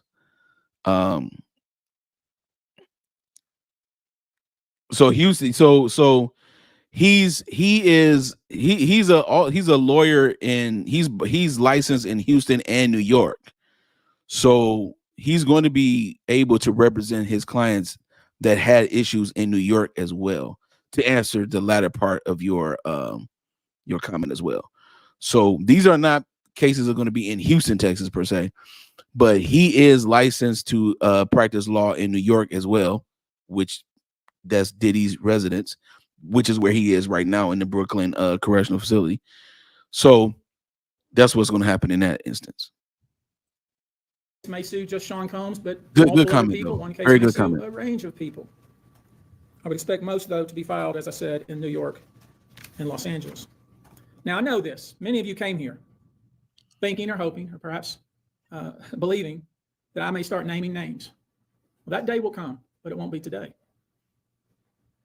The day will come when we will name names other than Sean Combs, and there's a lot of names. It's a long list already. And of course, I already know who some of these individuals are, but because of the nature of this case, we're going to make damn sure that we're right before we do that. But the names that we're going to name, assuming that our investigators confirm and corroborate what we've been told, are names that will shock you. These are individual cases. There are indeed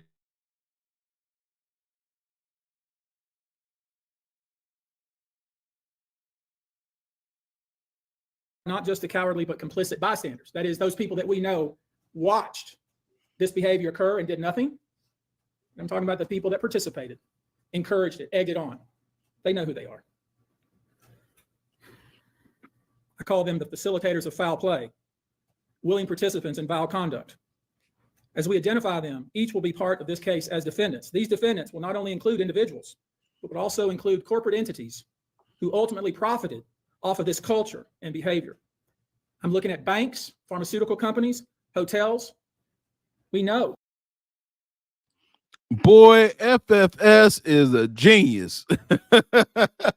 Shout out to FFS once again, man. Wait a minute. Hold on. Let me. Didn't he say something about that? Come on now. There it is. There's going to be some veterinarian doctors going down to just watch, as well as medical doctors, banks, pharmaceutical companies, hotel owners. What was the name of that hotel in California? The Continental in LA? It's no longer in existence. But somebody's going to pay for that. Remember that video that got leaked out about Cassie? Remember, they are going to find out who that was. $15,000, wasn't it? 15 or 50? Was it 15 or $50,000 that was paid to keep the tape hidden? And then after Cassie's lawsuit was settled in less than 24 hours, the fastest settlement I ever seen. Thank you, Angie. I appreciate you. You said 50,000. Tracy Talks 50,000. Thank you so much. I appreciate you. TSC 50,000. I appreciate you. After Cassie got that money,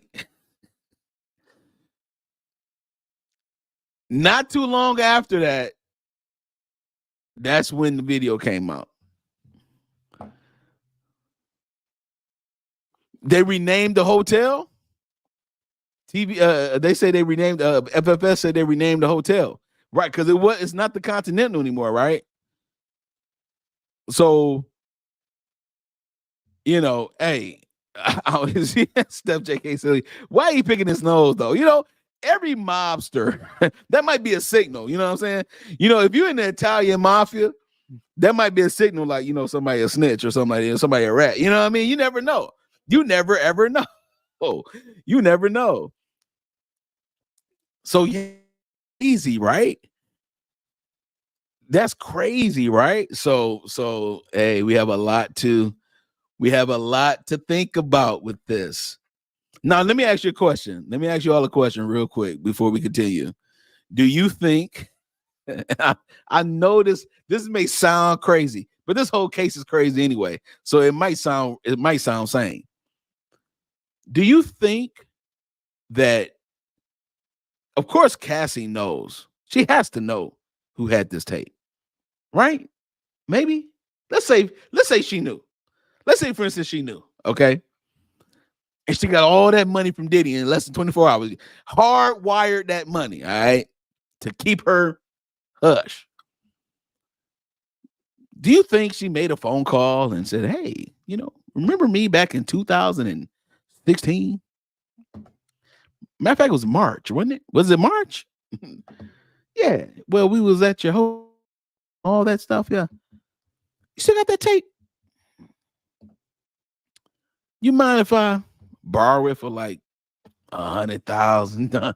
You know what I'm saying? Like, who knows? Who knows, man? Who knows, man? Who knows? Can't leave it out. All of a sudden, it got leaked to CNN of all stations. CNN. This was like, and then where he at? Somewhere in Bali or Cancun or where he at? Talking about, man, I take full responsibility. I was messed up. I was messed up. He admitted that he was on the video. Diddy, shut up. Bruh. You ain't supposed to be talking. Shut up. That's what your lawyer should have told you. Don't you dare go live on Instagram. And then right after you do that on Instagram, his whole Instagram is all gone now. All his content is gone. Did a mass deletion on his Instagram. Come on, man. Come on, man. Be quiet, bruh. It was a video, a sketchy one at that. Of course, we still noticed that it was him, but don't say anything. When you are a lawyer that's representing the defendant, the worst thing you want is the defendant to talk. Oh, that's the worst thing in the world. You do not want the defendant to talk because they talk too much. Too much. You'd be like, dog, no, I want to testify. Hell no. No, you can't testify. I want you to be quiet. Oh, no. Oh, no, not Diddy. Not Diddy. Not Mr. Narrative. Not him. Did he want to act like he loves him some black folks? I want to do this with black folks. I want to do this with black people, our people, blah, blah, blah, blah, blah, whatever. And then he dog out Donald Trump. And he the same one that used to love Donald Trump. Like, bruh, what is going on here, man?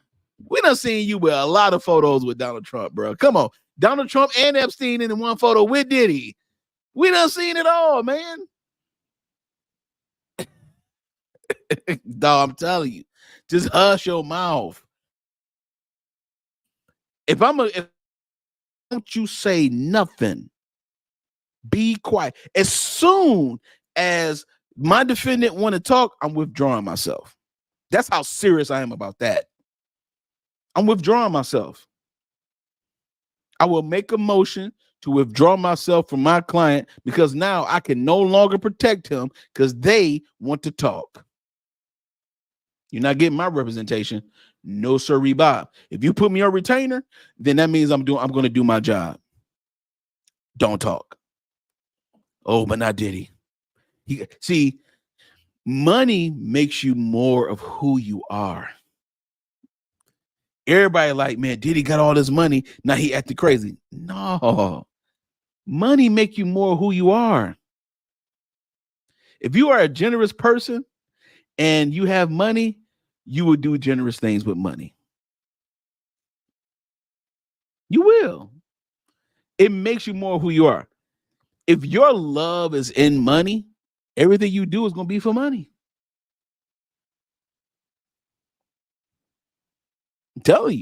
I'm telling you, man. So thank you, Jordy. He been crazy. He been crazy. This is nothing new. He been crazy, dog.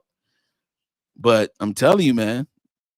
So this whole thing with as soon as that settlement happened and Cassie said, I'm like, yeah, yeah.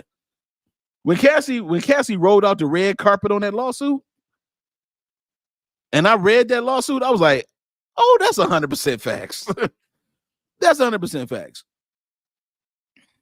There you go. Money only amplifies who you are. Tracy Talks, that's facts. Everybody put Tracy Talks in the chat. That is 100% facts. Let's go. That many of these individuals were paid cash. We know that many of these individuals involved, whether they were the ones being assaulted and abused, or they're witnessing other people being assaulted and abused and then paid and threatened and told to leave. Typically paid 10 grand in cash and told to leave. And then threatened as they were leaving. So in addition to Sean Combs, you should know the defendants in these cases we're going to file will include anyone, of course, who engaged in the assault or exploitation, anyone who participated in such in any way, anyone who encouraged or facilitated this conduct, anyone who was in the room and watched it happen, but made no effort to stop it. See? Any venue or venue owner. See what I'm saying? See? I'm sorry to pause, but see, that goes back to my comment about me robbing the bank and then I give you the money. And you take it, knowing what I did. Like you watching this happen. You're not just as accountable and responsible. No, you didn't do anything, but you just watching this. Come on, man. You just watching this, dog. Come on, dog. Come on, man. We gotta do better than that. So I'm just gonna watch my mama get slapped in the face, huh? Please. I'll be right in the cell next to Diddy. So my pops is an old man, barely can walk and all kinds of, you just gonna run him over. I ain't gonna say that. Oh no. We're both gonna be on the news. Who was aware of what was going on, but failed to stop it. Any individual or entity who knew about the conduct and benefited from it, but did nothing to report it or stop it. And any individual or entity who covered it up or helped cover it up. These people who know who they are should just come forward now. I would imagine, as we speak here, there are a myriad of people who are very nervous. You can't hide skeletons in the closet forever. I would expect there are many people out there right now who are desperately searching their memories as they delete their texts and data. Now, although these are, in fact, individual cases, there is a common theme, an MO, if you will. Typically, the victim is lured into a situation where he or she is given a drink. Typically, that drink, reported by these victims, is apparently laced with something. Once that drink takes effect, the perpetrators perform all kinds of sexual acts on the victims, many times passing him or her around as other people watch and enjoy the show, and then leave the victim ashamed, confused, injured, and wondering what happened. When the victim reaches out, he or she is told not to say anything. Sometimes there are threats of physical violence or financial repercussions or bodily harm. The claims we intend to bring will include the following: violent sexual assault or rape, sexual abuse, facilitated sex with a controlled substance, false imprisonment, compelling prostitution, sexual misconduct, dissemination of video recordings, false imprisonment, sexual abuse of minors. Given the large volume of cases and given our other docket obligations, and given the fact that we want to be sure when we file these cases that they are fully vetted, I expect we'll start filing these cases against Sean Combs and other perpetrators within the next 30 days. Now, it's rare, sexual abuse, sexual exploitation, this type of activity is pervasive in our society, and it's rare we get a chance where we can really focus on this as a country and really focus on this, how pervasive this is and what we can as collectively do about it. So I thought I'd take this opportunity before I go into some of the individual cases and talk about some of the individual claims being made and some of the, so you'll get a sense of what this 120 people group looks like individually. I want to bring forward Carrie Paul. She's a national victim advocate who helps victims who have been victimized by this type of conduct. And she has some important words, and I hope you'll pay close attention. I think it's important that you hear from her. Mm. Hello, I'm Carrie Paul with the National Victim Advocate. It's not easy for any survivor to come forward. Our culture doesn't believe survivors. It blames and questions them. Instead of showing support, many choose to enable abusers. The media runs stories asking why it took so long for survivors to come forward instead of asking what barriers exist. We also don't equip law enforcement with the ability to handle sexual assault crimes. Lack of funding translates to lack of training. We have officers in the field that don't know what to say to a rape victim, and also an alarming amount of backlogged, untested rape kits. Prosecutors are focused on what they can prove in a case, and if so, how to do that at time of trial. Advocates and staff are stretched thin with growing caseloads in the criminal justice system. Most people don't know how the criminal justice works in general. That's true. There isn't enough staff or resources to adequately explain the entire process to every victim and survivor. Works against victims and survivors every day, and abusers know this. Abusers work themselves into positions of power, building a public image that is trusted and financially large enough to make people look away. Abusers are unfortunately very skilled at power and control, the foundation of abuse. They seek victims who are vulnerable, such as children, their employees, and their intimate partners, all who see a different version than the public does, all who rely on the abuser in some way. And for those that do come forward and aren't believed, face questions like, are you sure it happened that way? Were you drinking? What were you wearing? All of this creates an environment that enables abusers to continue abusing them and future victims. To the survivors that have come forward despite not being believed at some point in time, your courage is like nothing we have seen before. We thank you for coming forward for yourself and all survivors. And lastly, I want all survivors that are watching this to know we believe you and we support you. Thank you. I want you now to hear from my co-counsel, Andrew Van Arsdale.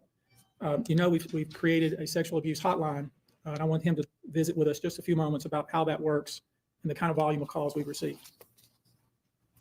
Thank you, Tony. Like Tony said, my name is Andrew Van Arsdale. I'm the managing partner of ABA Law Group. We have offices in California, Montana, and North Carolina. To build off of what you just so well said, it's very hard to come forward. And given what we've experienced the past 10 days is really unprecedented in my career, at least. We represent thousands of survivors of abuse, and never, ever in a 10-day period have we seen over 3,000 people come forward, where we've confirmed and decided to investigate and represent 120 people, while we're continuing to work through another 100 plus cases to prove them up, to validate what had happened here, and to hold those that are responsible accountable. And so like Tony said, we've set this up, 1-800-200-7474. I have a team of people standing by, literally. If you know that this happened to someone and you have information about it, please contact us. If this happened to you, come forward. There's attorney-client privilege here. What you tell us is in confidence. Yes, we'll have to go out and build your case, but we will protect you. And the other thing that I want to say is the pattern and practice of this, again, is unprecedented. Over 30 plus years of the same sort of events happening, people thrust in.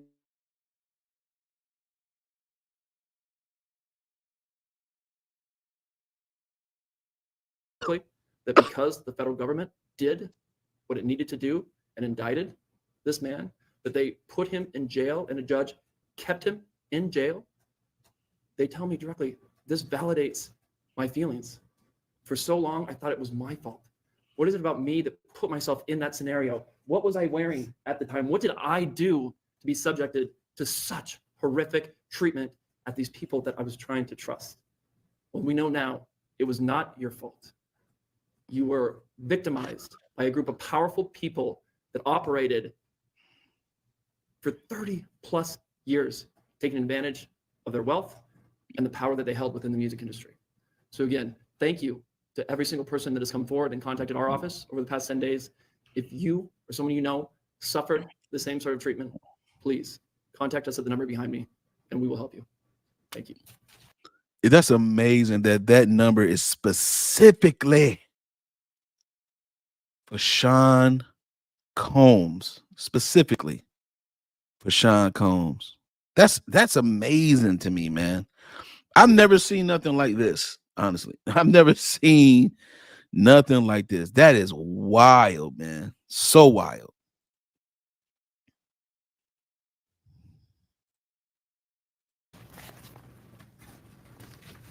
I think it speaks to how important this issue is in the United States and frankly internationally, that we have reputable people here that want to provide kind of information that I think victims need to hear, witnesses need to hear, the public needs to hear. Let me introduce to you now Olivia Rivers from the Texas Association Against Sexual Assault, and let her visit with you a few moments about these types of cases. Thank you. Good afternoon, everyone. My name is Q Olivia Rivers. I am just served my 6th year as the board chair for the Texas Association Against Sexual Assault. I'm also the CEO for the Bridge Over Troubled Waters, which is a local rape crisis center here in the Houston area. So thank you for being here as we address these heinous crimes. Sexual assault is not just a crime of violence against the body. It's an assault on the very essence of human dignity and safety. It shatters lives, it destroys confidence, and all too often, it leaves survivors feeling like they are voiceless, isolated, and vulnerable. The reality for many survivors is that coming forward to report their assault is one of the most difficult and daunting tasks that they will ever have to do. And for some, it may take days, months, or even years to speak up if they ever do. The reasons for this have been mentioned, but include the fear of being disbelieved, being blamed or judged, and of course, retaliation. The trauma of the assault itself being compounded by the trauma of the criminal justice process, where survivors must relive their experience in order to seek justice. And these feelings and fears are further exacerbated when the allegations are against prominent figures in the entertainment industry or Hollywood. Cases involving powerful figures often attract significant media attention, which can deter victims from coming forward due to fear of public exposure or scrutiny. The intense focus on these high-profile cases can make survivors feel that their personal lives are being emotional distress. These allegations mentioned here today, as reported, reflect deeply troubling claims that deserve thorough investigation, and no individual, regardless of their stature, is above the law or public accountability. Sadly, the statistics paint a very disturbing picture. According to the National Sexual Violence Resource Center, 1 in 3 women and 1 in 6 men will experience some form of sexual violence in their lifetime. In the US alone, there are approximately 463,000 victims of rape or sexual assault every year, and these numbers barely scratch the surface, as sexual violence remains one of the most underreported crimes. But the numbers that follow tell an even more troubling story. Only about 23% of sexual assaults are reported to law enforcement. Of those, just 5% lead to an arrest, and even fewer, less than 1% of reported cases, ever result in a conviction, which is a devastating gap between the crime and the justice that survivors deserve. I want to briefly focus on our state here in Texas. According to the Texas Association Against Sexual Assault, 6.3 million Texans, men and women, will experience some form of violence. That's every 2 minutes someone is sexually assaulted, meaning during the course of this press conference, around 60 individuals will forever be changed by this violence. And those are just a few of the victims. Obviously, this is unacceptable. We cannot allow this cycle of silence and inaction to continue. We have to create an environment where survivors feel empowered to come forward, where they are met with empathy and respect and support, not skepticism and blame. We have to ensure that our legal system is equipped to handle these cases with the seriousness they deserve, and that survivors have access to the resources that they need beyond the legal courtroom. We have to address the root causes of this epidemic: prevention, awareness, and fostering environments where respect, consent, and safety are non-negotiable values. Additionally, support for survivors has to be holistic. They have to have access to counseling, medical services, legal advocacy, and of course, community support, regardless of whether they choose to report or not. To every survivor who has come forward, your bravery is an inspiration. To those who are still grappling with their decision, know that you are not alone and that your voice matters. Your story matters. We see you, we believe you, and we are committed to fighting for a future where sexual violence is no longer tolerated and where justice is not the exception, but the standard. Thank you. I want to visit with you real quickly before we close here about some specific instances without disclosing the victim's name. You probably know that depending on the age of the victim, you can file these cases, these individual cases under Jane Doe or John Doe. Each state is different in that respect. Typically, there is a balancing test, like the public's right to know the name of the victim and plaintiff versus the confidentiality and the safety of the plaintiff. So we'll have to struggle with that with each one of these cases. Our intention, of course, is to, like we always do, file these cases under a pseudonym until the court tells us otherwise. But let me share with you a few, just kind of give you a sense of the kind of cases and the kind of instances that people are calling and reporting that we are trying to corroborate, vet, and these are the ones that we've already corroborated, vetted, and collected evidence on. One individual who was 22 years at the time she was assaulted said that the typical MO at one of these parties that have been widely discussed in the press was that when you were handed a drink, and now we know that the drink is laced with something, if you refuse to drink it, you were kicked out of the party. Now, let that sink in for a minute. I mean, the admission to this party was that you had to drink the chosen drink that was handed to you. And now we know that in most cases, I would say 90% of the cases, these individuals were drugged with some sort of drug. That was kind of the MO. Another instance, this individual who was 9 years old at the time was taken to an audition in New York City with Bad Boy Records. Other boys were there to audition as well. All of them were trying to land a record deal. All of them were minors. This individual was sexually abused, allegedly by Sean Combs and several other people at the studio in the promise to both his parents and to him himself of getting a record deal. Another instance, another minor, told allegedly by Sean Combs that he would make him a star, but he needed to visit with him in private about it, away from his parents. Once they were in a private area, allegedly Mr. Combs made the victim perform oral sex upon him. Another incident, an individual 15 years old at the time, flown to New York City to attend a party, was drugged, and then taken into a private room, allegedly in the presence of Mr. Combs, where this female individual minor was raped, and then other individuals took turns raping her. Jeez, another individual, 20. Hold on. God, dog. Let's let me shout out Elsie Clay.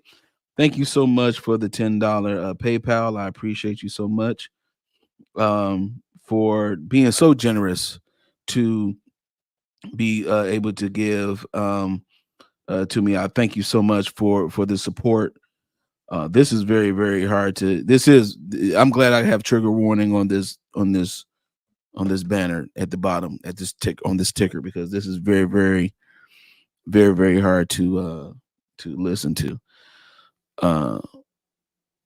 Man, this is crazy. And this is what happens. They take your desire to want to be in the industry and be a superstar, and then they turn it into their own pleasure, and then they pretty much try to blackmail you into it. You know what I'm saying?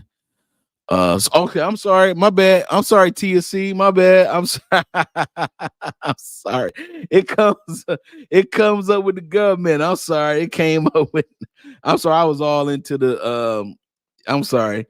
Yeah, it came up with the government. My bad. I apologize. I know now that's TSC. My bad. I'm sorry. If you want me to edit this part, I will on the live. Okay. If you want me to edit it, I will edit it. All right. Sorry about that. But my bad. Yeah, you know what I'm saying? I know, right? Tears like, dang, man. Like, not the government and everything. You know, you know what I'm saying? But thank you again so much. Thank you again so much, TSC, for your benevolence and for your generosity. I definitely appreciate it. Let's go ahead and continue and finish this real quick, because I want to get into I just want to get into the rest of this, and then we're gonna get into the Gene Deal. I want y'all to see what Gene Deal response was to this whole thing. 6 at the time of the occurrence was picked up by What up, though? Mr. Combs, April Deal, baby daddy. In a black SUV from the airport. Was given one drink in the SUV. What up, though, man? The next day, not knowing what had happened, but with pain and damage to both her vagina and her anus, where she then went to the hospital. She was missing her underwear and her shoes. Another instance, individual, this time not a minor. Her anus. Mr. Combs. Whoa, stop it. Stop it. Hold on. I'm trying to make sure I heard this right. The heroes in the half shell is in the chat. Everybody put TMNT in the chat. TMNT in the chat. Okay. Okay. All right. Put TMNT in the chat. Okay. I'm going to put it there first. Shout out to the heroes in the half shell in the building, man. Now, which one would be the baby daddy? Would it be Raphael, Donatello, Michelangelo, or Leonardo? Which one would be the baby daddy of April O'Neil? All right, you gotta at least tell me that, dog. All right. Yeah, we going back because this I thought I heard something. I want to make sure I heard it correctly. So let's go back a little bit. We're gonna play this some more. Let's go. Once they were in a private area, allegedly Mr. Combs made the victim perform oral sex upon him. Another incident, an individual 15 years old at the time, flown to New York City to attend a party, was drugged, and then taken into a private room, allegedly in the presence of Mr. Combs, where this female individual, minor, was raped, and then other individuals took turns raping her.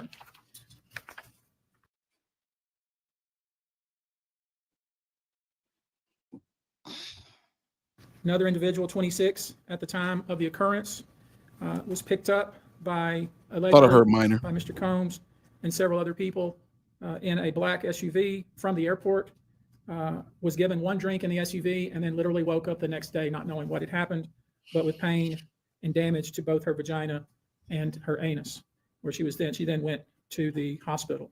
She was missing her underwear and her shoes. Goodness. Another instance, individual, this time not a minor, was all right. We're gonna discontinue this part. We get the point. All right.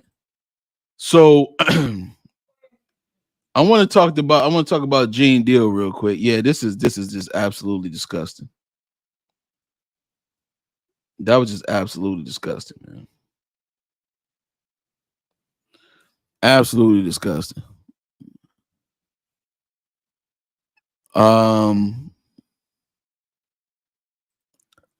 Indy, thank you. Where are the parents? 15 years old, flown out to a party. Where are your parents at? Everybody tripping right now.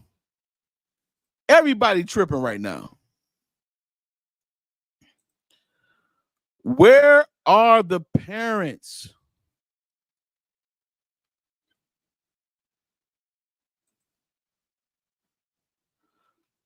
This is the real question. There you go. Thank you, Jordy. Yes, that's the real question. Where are the parents? Skip Diddy for a minute. Skip him. Don't worry about Diddy for a minute. Where the mama and the daddy at? How come the parents are not the standard for the children? This is a very deep conversation, man. I may have to do a video and have a deep conversation about television, TV programming, sociopathy, psychopathy, cluster B, personality, actual narcissism. Okay, not the term narcissism that everybody use because you didn't get the relationship that you wanted out of a brother or a sister. Everything is good and all fine and well in a relationship. All of a sudden, y'all broke up. He was narcissistic, crazy, deranged, all that kind of stuff. But you stayed with him for 10 years, never got married, never had an engagement, never even got proposed to or nothing. And you want us to believe that he crazy. Hey, man. I keep it way too real, dog. I keep it way too real, dog. No. You're not gonna gaslight me, ma'am, sir. All right, man. Anyway, I'm not about to go deep. That was crazy. The way he described was insane. So, yeah, we're not going to continue with that. Like, you don't. This reminds me of Bieber, like, and Britney Spears. Like, their parents want to cash cow their kids. I have a problem, and I'm sorry, I just got to keep it real quick. I have a problem with parents using their kids as an insurance plan and a retirement plan. I have a problem with that. I have a huge problem with that. Stop using your kids when they get older. They want to live their life. Now you want to sabotage everything they do. You're purposefully doing it. There are some parents that are in your life to be a help, to actually be there. Then there's some parents that's like, oh, I'm just gonna use them as a retirement plan. They groom them for it, like this person right here. Your child has a dream to be a star. Your child has a dream to be something great in the industry, and instead of you doing your due diligence to understand how corrupt the industry is, you buy them out by themselves. Don't even be there. Then you wonder why what happened to them happened to them. Stop letting grown folks that's strangers be around your kids.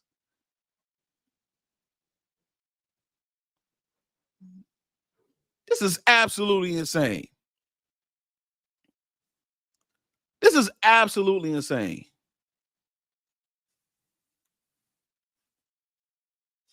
Then on top of that, your kids is grown. They have families, all that kind of stuff. And instead of you just minding your business, you all in because you choose to do that. Like, some parents do that on purpose. You know what I'm saying?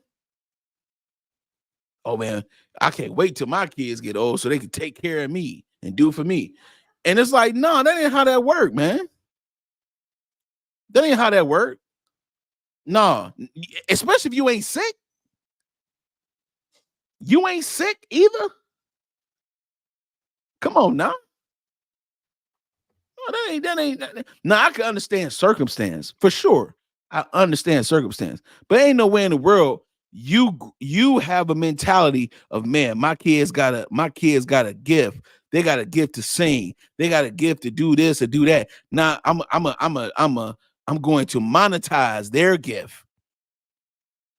I'm going to monetize their gift to put something in my pocket off of their gift. No, man. That ain't how that roll.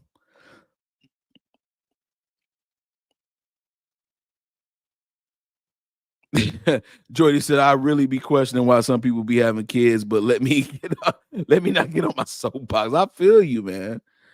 I definitely feel you. I definitely feel you. Shout out to Casper in the building saying G-Day to Tay-Biz TV in the chat. Shout out to you, man. Jordy said, I agree, Tay-Biz. I appreciate it. Look at this. You're not fixing to have my teenage daughter over for a little play date. You ain't doing that. It's like people, listen, this is like people taking their kids to Michael Jackson's house and he was alive. Hey, man, listen. Even though a lot of people saying the same thing, like Michael Jackson never did nothing to their kids, blah, blah, whatever. Let me tell you something. I don't care if he is the Pope, black or white. I am not taking my kids to never, ever land. Ever. Okay? And I ain't nothing against Michael Jackson. I'm just not doing it. Ain't no grown man gonna play with my kids. What y'all playing catch for? Huh? But to catch these hands, these bullets. Okay.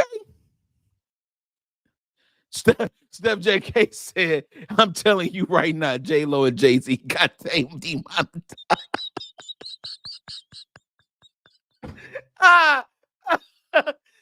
Oh man, I'm inside of a conspiracy or something. I don't know. I did email Paige Whitaker today, though. I did do that. I emailed Paige Whitaker today.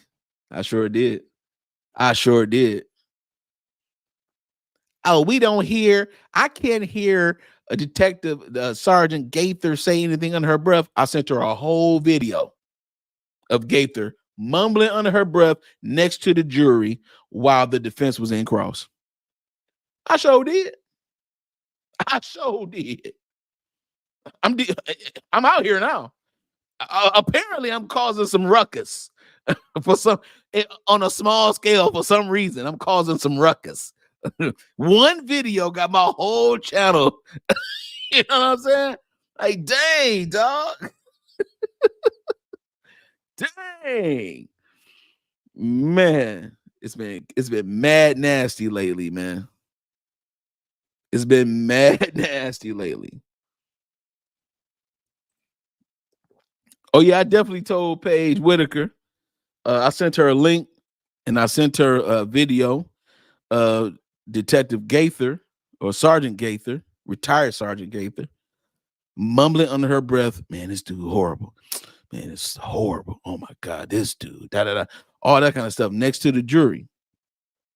Now, Adams said, hey, we can hear this happening. All of a sudden, now y'all right up front. Judge, you right next to her, and Attorney Love is right across from her. You don't hear her mumbling under her breath under the mic. Well, Paige Whitaker, you did today when I sent that email. Now, whether she see it or not, I don't know, but I sent it. I sure did. I think it's Paige.Whitaker at FultonCountyGA.gov. Paige.Whitaker at FultonCountyGA.gov. Paige.Whitaker, that's PAIGE, at FultonCountyGA.gov. Email her if you like. She's a public servant. I'm a part of the public. I'm sorry. Thank you, FFS. I'm sorry. Security head. Matter of fact, head of security of the Atlanta Hawks, Gaither, is that is who that is who we reported today. Okay. Thank you for the correction, FFS. I appreciate it, dog. All right. So this is Gene Deal. Right?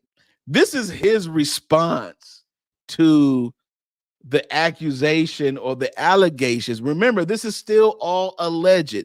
I know y'all don't like this word. And when I say y'all, I'm talking about all the people that's going to see this video. There's a lot of people that don't like the word allegedly. But remember, you are in the United States of America. You are innocent until proven guilty. Okay?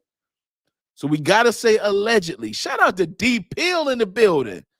Say what up to business. I miss you, D. I miss you, D Pill. Let's go. You might have to hit the rewind. There's a trigger warning on this whole video today, okay? But we talking about something really important. And we've been talking about saying something when things happen to you, right? Because the hardest part is to break the silence of what happened.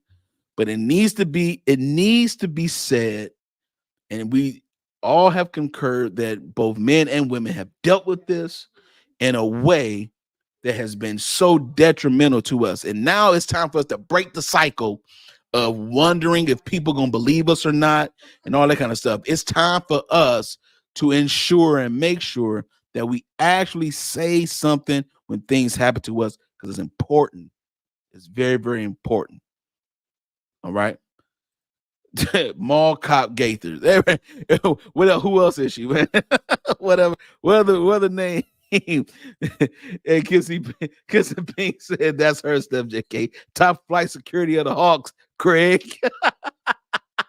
top flight security of the Hawks, Craig. Oh, we definitely miss you. I miss you too, man. I miss all the mods. I miss everybody today. I'm so happy that I'm live with you all today, man. Oh, Darth Gaither. She was breathing heavy, wasn't she? Luke, I am your father. That's like the preacher. Luke. Okay. All right. Dede. Dede. Top flight security of the Hawks, Craig. Yes, Casper is must be used technically. Exactly. Technically. So technically, these are allegations that victims have come forward. So this is Gene Deal, who was the former bodyguard for Diddy for years. For years. A lot of people don't know about Gene Deal, but Gene Deal be spitting facts. And just like Jaguar Wright has spit her facts, Gene Deal also has facts as well about what happened with Kim, how Diddy was with her, things that he wanted to, things that Diddy shared with him and all that kind of stuff, and moments he's had with P. Diddy.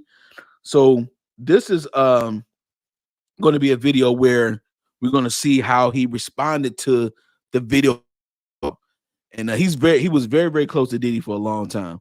So let's see what Gene Deal got to say, man. This is Uncle Gene. Let's go, man. I love Gene Deal, man. Gene Deal be spitting facts. I ain't gonna lie. If Gene, hey yo, any love just took it right out. If I would love to see Gene on the witness stand. If Gene, man, listen, he got stories for days. You understand me? He got story for days. Let's go. Let's see what's up with Gene. Gene Deal, man. Happy to have you back, my man. Gotta ask you about your boy Diddy. How you feel about this lawyer named Tony Buzbee? He's saying that he got over 120 victims. I believe it when I see it in the court documents. I believe it when I see it, on court television. I believe it. I believe it, bruh, because I don't believe it. I don't believe not 120 people, bruh. They just opening the floodgates. This is crazy, bruh. 120 people. I don't believe it, man. First and foremost, they would have to do a lot of interviews and interrogations on these people. Talk with them when, where, why, how. Do you ever think he ever gonna have a hearing? Is he ever gonna go to court? You know how long it would take to interview 120 people on a essay case? That's a lot of interviewing, bro. That's not happening. It's no way in this earth that that they say 120 people was victimized by this dude. It's no way. I don't believe it. They probably don't believe it. I think they just opened the floodgates or something like that. How did they get 120 people to come forward this quick? He didn't really go into detail like that. He just said that it was 120 people, including minors. But he did say one of the minors gave Diddy fellatio. Oh. Okay, before we get deeper into this, let's stop real quick for a second. How do y'all feel about what he just said? He said he won't believe it until the court documents and things like that are in place. You know what I'm saying? Like he's not really sold. Let me go back just a little bit, because he's not really sold. Let me just go back a little bit, because I want us to hear this whole thing, because he's not really sold on the idea that 120 people, an even number, by the way, came out and split 50-50, 60-60, and some with minors as well, which is just ridiculous. he's not sold on the whole idea that this may be true. So I think does Gene Deal make a point? Does Gene Deal have a point here? Let's try to be objective for a second. Does Gene Deal have a point to say, hey, before I believe 120 people, let me see documentation with facts, pictures, photos, similar to how Cassie did it, similar to how Lil Rod did it. Okay?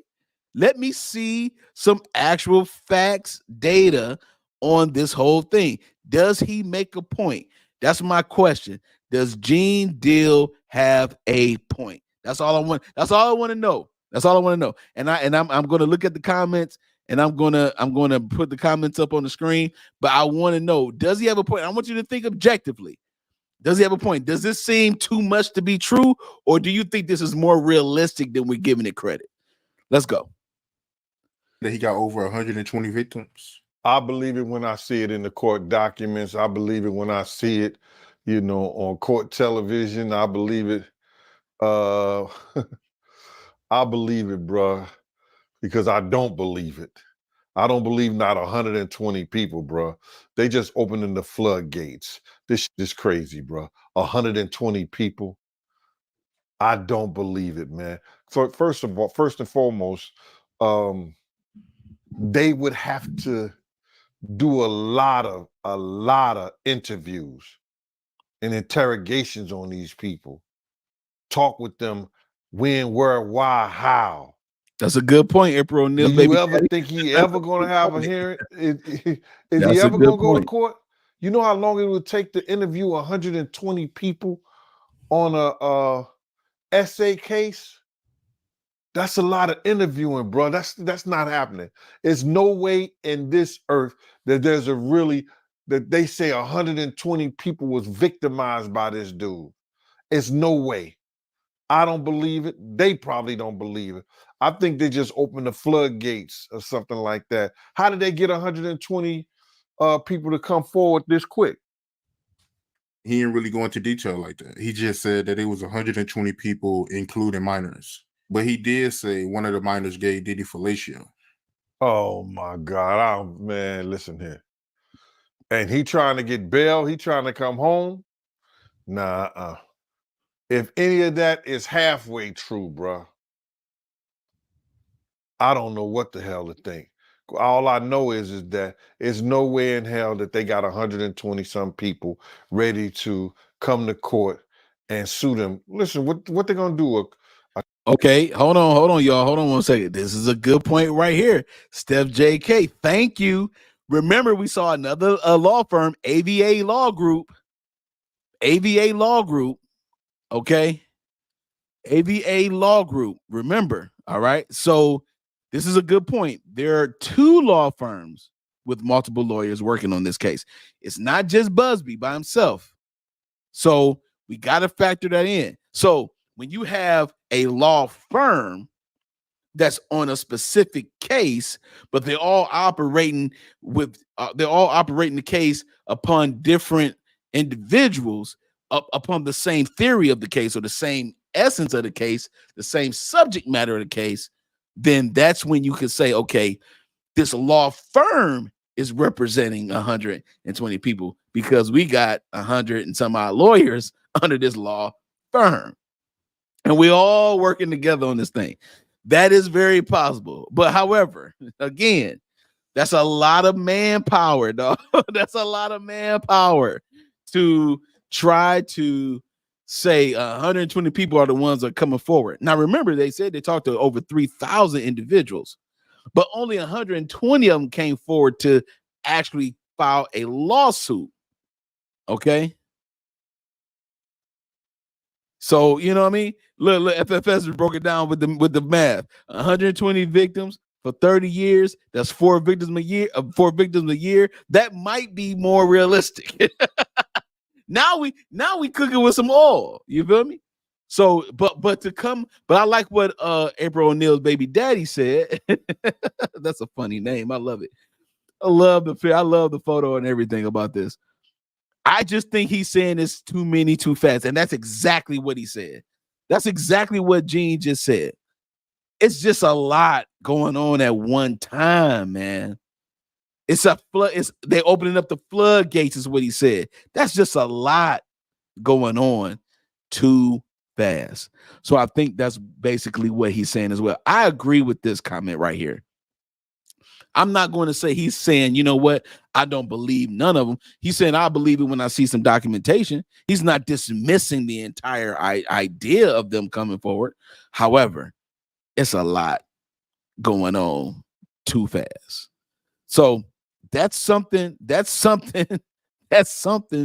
think about. You feel me? All right. Steph JK said, I gotta go. She got tears in her eyes. I love you at Tay-Biz. I love you, chat. So much love in here. Please hit Cash App and PayPal at Tay-Biz TV needs the support more than ever. Thank you so much for the love and for the support. I'm going to leave this up for a little while we continue to look at this Gene Deal video. But thank you, Steph JK. Hope you have a good night. Hope you have a wonderful night. All right, let's go ahead, chat, and let's get into this. Really go into detail like that. He just said that it was 120 people, including minors. But he did say one of the minors gave Diddy fellatio. Oh my God. Oh man, listen here. And he trying to get bail, he trying to come home. Nah, if any of that is halfway true, bruh, I don't know what the hell to think. All I know is that it's no way in hell that they got 120 some people ready to come to court and sue them. Listen, what they're gonna do? A class action lawsuit? They're gonna put them all together in one bundle and sue him? Well, we know that's not going to happen because we just heard the attorney say this is going to be separate lawsuits. So no deal, no Gene. That's one right there. That's a no. His companies, everything, because they can't sue them individually. Because if you sue him, I don't think there's enough money to sue 120 people to sue him individually. Exactly, FFS, exactly. So it's crazy that I just don't believe, bro. And that's hard to fathom. 120 people that came forward outside the 50 people that was last week, or that's with. Nah, this is one lawyer with 120 people. So that's 170 people all together, bro. It's no way. It can't be that much sexual assault in the world. It's no way. What was that? Who was one of the mass rapists of all time? He outdid Jack the Ripper. He outdid Jack the Ripper, man. The Boston Strangler. He just don't have no bodies that we know about. That's crazy, man. I don't believe that, Mighty. I really don't. I don't think that you can legitimately get 120 people that said that Sean John Combs molested them. I don't believe that. So you don't believe it, you personally? Because I mean, did he have? Jordy, thank you. So you believe that he had 1,000 bottles of baby oil, but you don't believe that he could chop down 100 and some victims in 30 years? Come on now. And not just him by himself, but also the other people he recorded. And it's not just one lawyer representing everybody at one time or everyone individually. This is two law firms coming together. This is the manpower, two law firms coming together, man. Okay? And so this is not this is what I'm saying. This is the reason why, if you want to create a narrative in something, this is the reason why you got to speak up first. Because by the time the information get to somebody else, this whole thing is crazy. This whole thing is crazy. Has been throwing parties since the 90s. But you're talking about somebody saying that he sexually assaulted them. What do they consider sexually assault? They had to go there and see and speak with the people and interview them and see if, they may consider some of that shit being consensual. They may think some of the people don't have a case. What if somebody say he touched my butt? He pat me on my butt. That could have been an accident. He brushed up against me. We don't know what these people are saying. On this one, bruh, I'm giving Puff the benefit of the doubt. I'm going to throw it out the window. I'm giving him the benefit of the doubt. I don't believe 120 people, he sexually assaulted 120 people. And they have these people as legitimate witness and legitimate cases against them. I'm going to go with that, man. Yeah, and the same lawyer, he came out with a hotline for the victims. Oh, they got a hotline, bro. Yeah, it's a hotline you can call. See, I don't believe that shit. A hotline? My man, listen to me. Do they have a hotline or the federal government have a hotline? Because the federal government didn't have a hotline since FEMA. And nobody put a hotline out on the Catholic Church when the Catholic Church molested those little boys. You understand? See, he going deep. See, this is why we got to pay attention to everything, dog. Look, we got to be objective, yo. We got to be objective. We can't just be biased all the time. We got to be objective. They did have a hotline up. We did see that it worked. We saw that it worked because I showed evidence that it worked because someone was trying to dispel. They were on the same level that he on. They're like, yo, I don't believe all these victims are. I don't believe that Diddy single-handedly victimized each person. That's what they're saying. Now, did he put them in a situation where they could have got violated by somebody else because of his parties? Yes. But did he do it directly? They're like, nah. And then he started going about this is a federal case. This case will not be televised. Okay? We got to remember, this ain't a televised case. So this is not a state case. It's a federal case. So he like, did the federal government have a hotline? Did they? You see what I'm saying? So this is where logic starts playing into play. And that's what I'm saying. All these things that happen, we know for a fact that Diddy was on nasty time. But then when you start doing technicalities like this, then you have to be objective and like, okay, what can I prove in court? Now, according to the attorney, Buzbee, he said, and remember this, and let me know if y'all remember this. He said, we have evidence. He used the word evidence.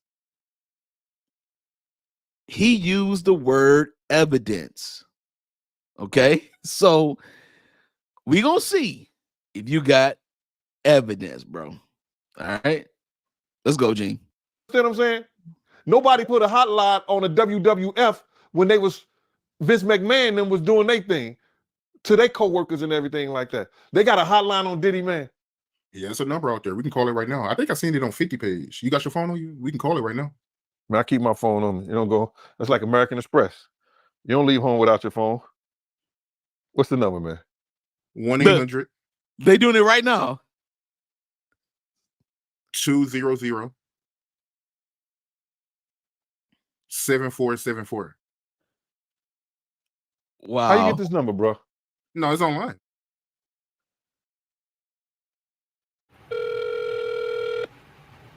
Your call may be recorded for call quality assurance purposes.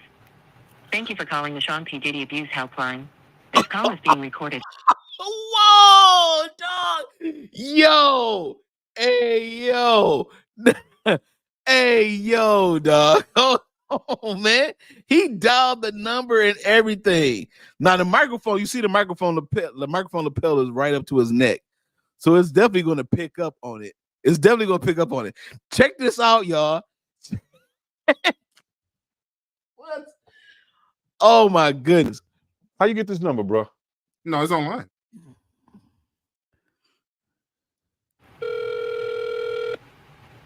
Your call may be recorded for call quality assurance purposes. Thank you for calling the Sean P. Diddy Abuse Helpline. This call is being recorded, and your responses will be recorded exactly as you state them and reviewed by our staff and legal counsel.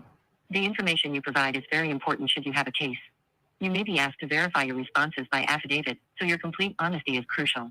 If you agree to provide accurate information to the best of your knowledge under penalty of perjury, please press 1. Otherwise, please disconnect the phone call now. Man, get out of here. Wow, dog. Wow. Wait a minute, dog. Wait a minute, man. 2 minutes, 5 minutes before I came on. Phone rings. It's Cat Williams. Cat Williams. What's up? The first thing out of his mouth, guess what he said, Ocho? You ain't gay today? You ain't gay today?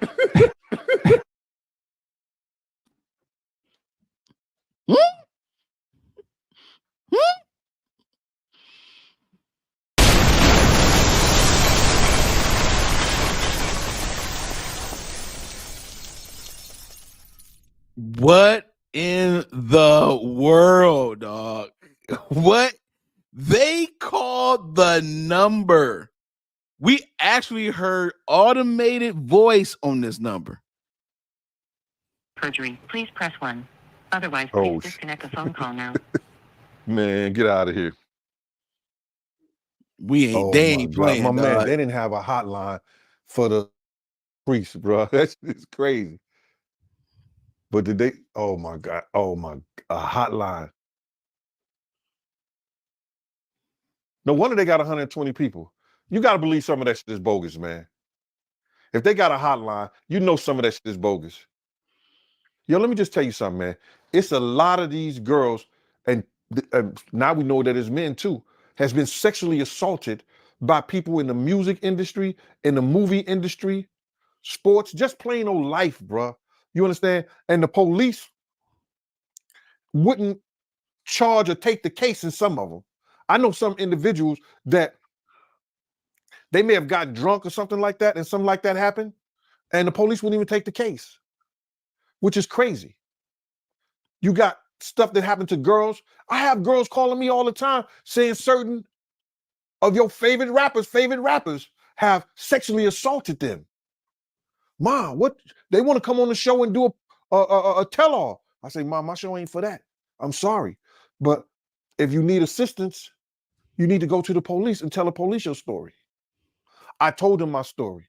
They didn't believe me. And now that the floodgates is open up against Diddy, they got a 1-800 number. Cassidy got 30 million.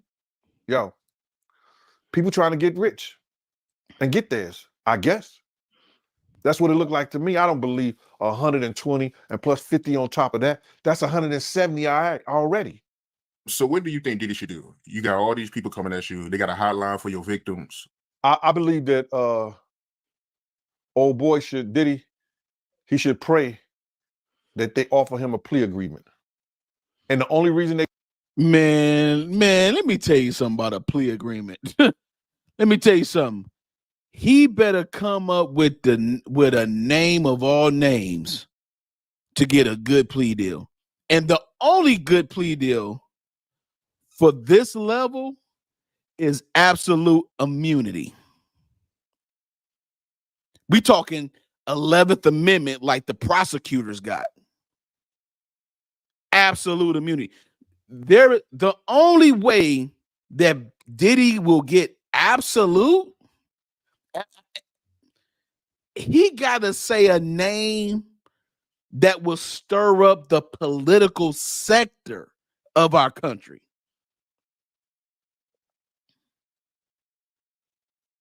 He got to say a name that is so high profile that the Secret Service don't even understand.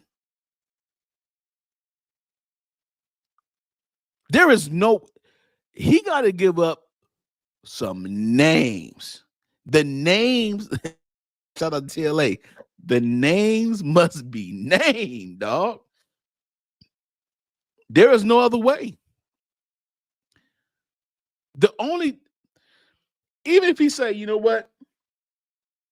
Even if they say, we'll give you, because he's going to be in jail for a long time. Diddy going to be in jail for a long time. He's going to be in jail all the way up until the end of this trial. It's going to be a trial.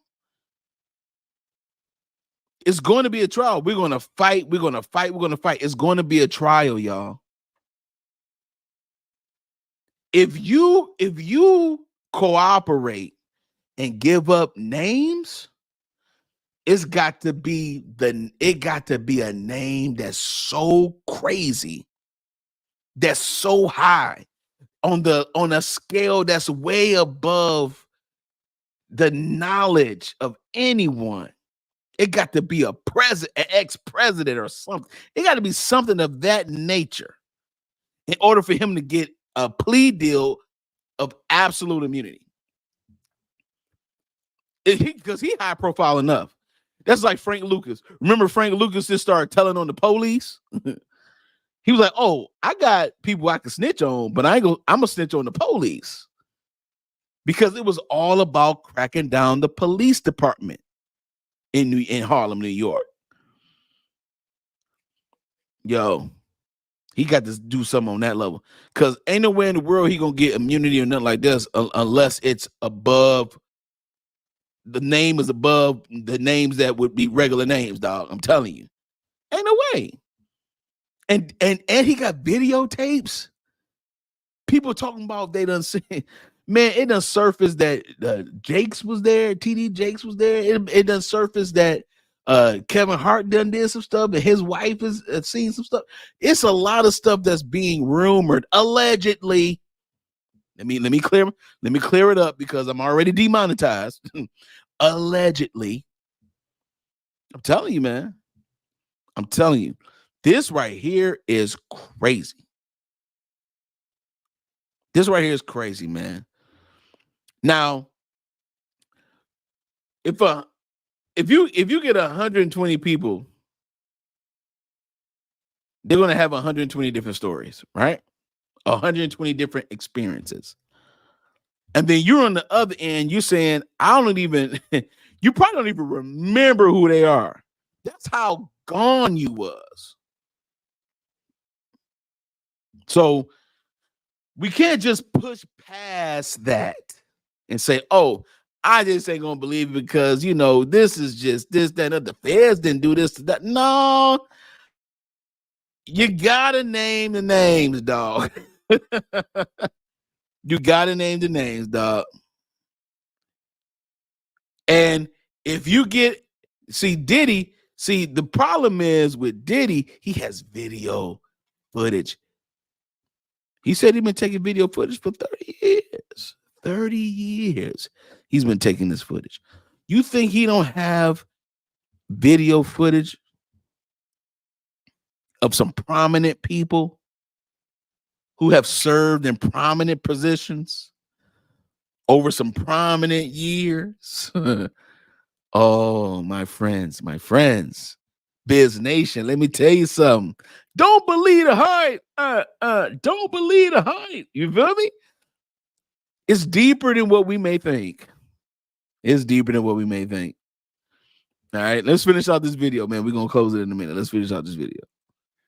He should pray, offer him a plea agreement. And the only reason they're going to offer him a plea agreement if they want somebody more important or more influential than he is. What did I just say? I've never seen this video.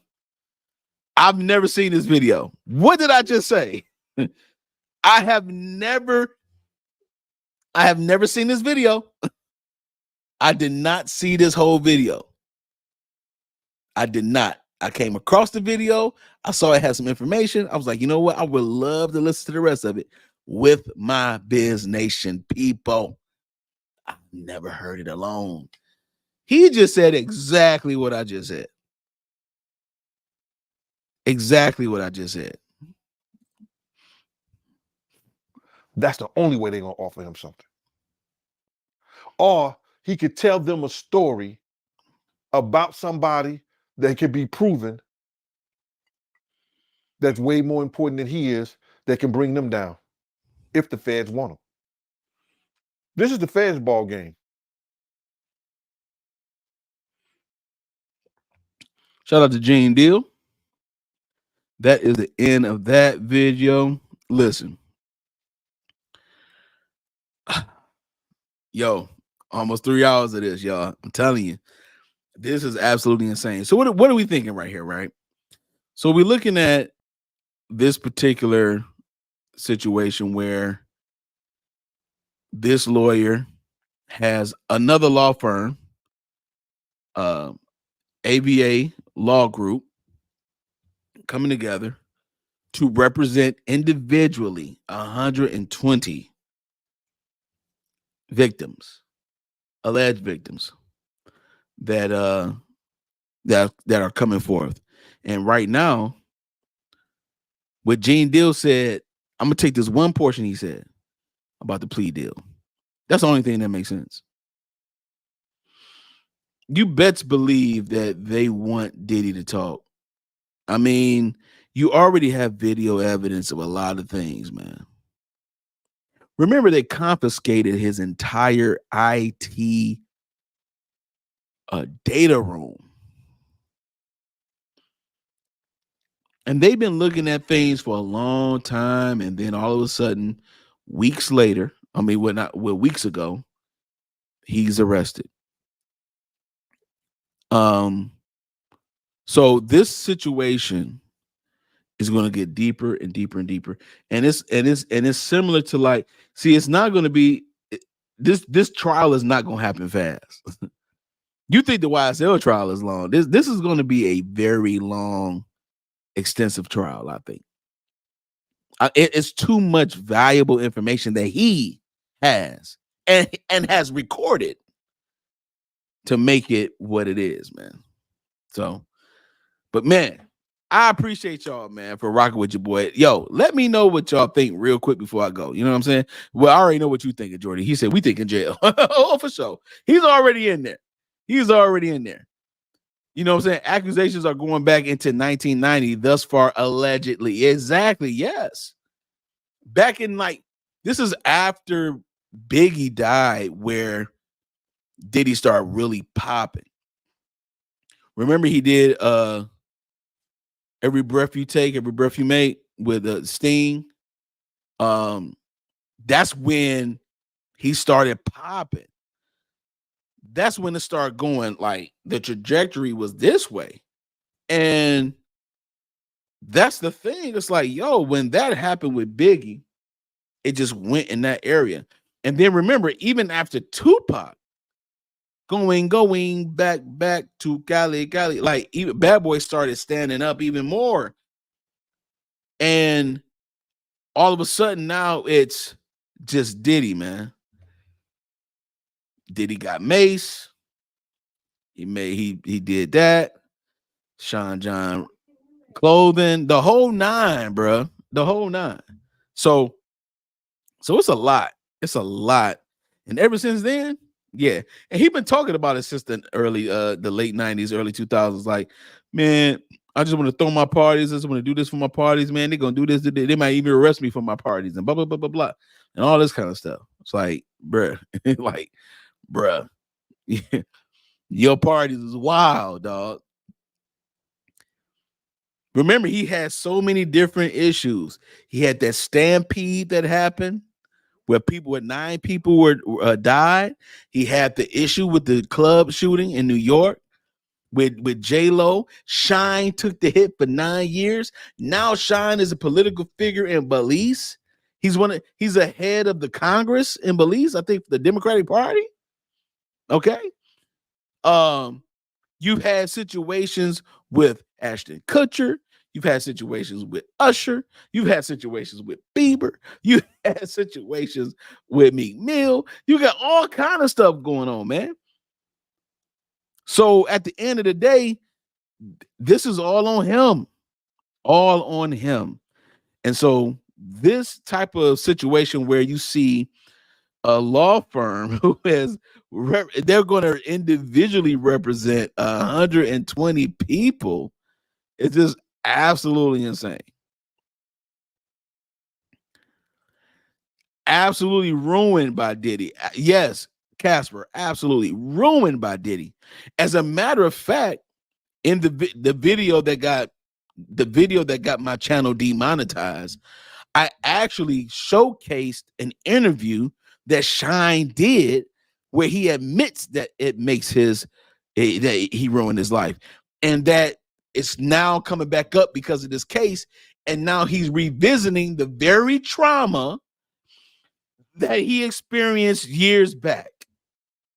So, because we talked about trauma today, he is now reliving the trauma. He did his time, moved to Belize, everything cool. You got to clean it all up. Now, Shine gets a chance to clear his name even the more. But he's like, man, I'm done moved on. I'm in Belize. I'm good. So there's a possibility that Shine will have to talk. And let me tell you something. I wouldn't be surprised if a Shine deposition happened. I wouldn't be surprised. I would not be surprised. Even if he came in as a character witness on behalf of P. Diddy or the defense or the prosecution, it wouldn't matter. I would not be surprised that a deposition happens and Shine is there. You know how many depositions are going to take place? Oh my God. Oh my God, man. Oh my God. So, yo, I'm going to go ahead and cut out, man. Shout out again to, let me go ahead and clap it up real quick, man. I want to send shout outs again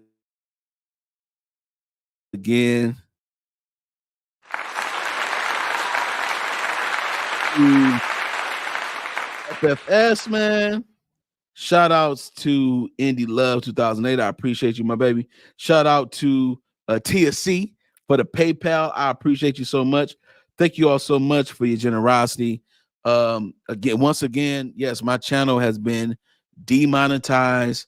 There was a particular video that I compilated that I did not necessarily put my commentary on, and it was the cause of it. Is the cause of my channel being at least looked at or demonetized. I appealed the demonetization, and then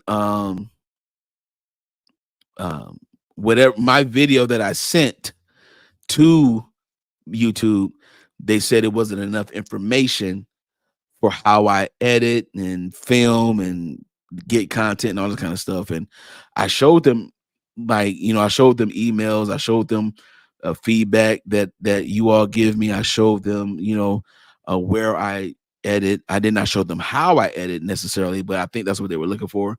And you can only do a 5-minute video. It's kind of hard to compress all that information in a 5-minute video, and then they want a lot of information within 5 minutes. So nevertheless, when they looked at what I gave, which was good, I think it was good,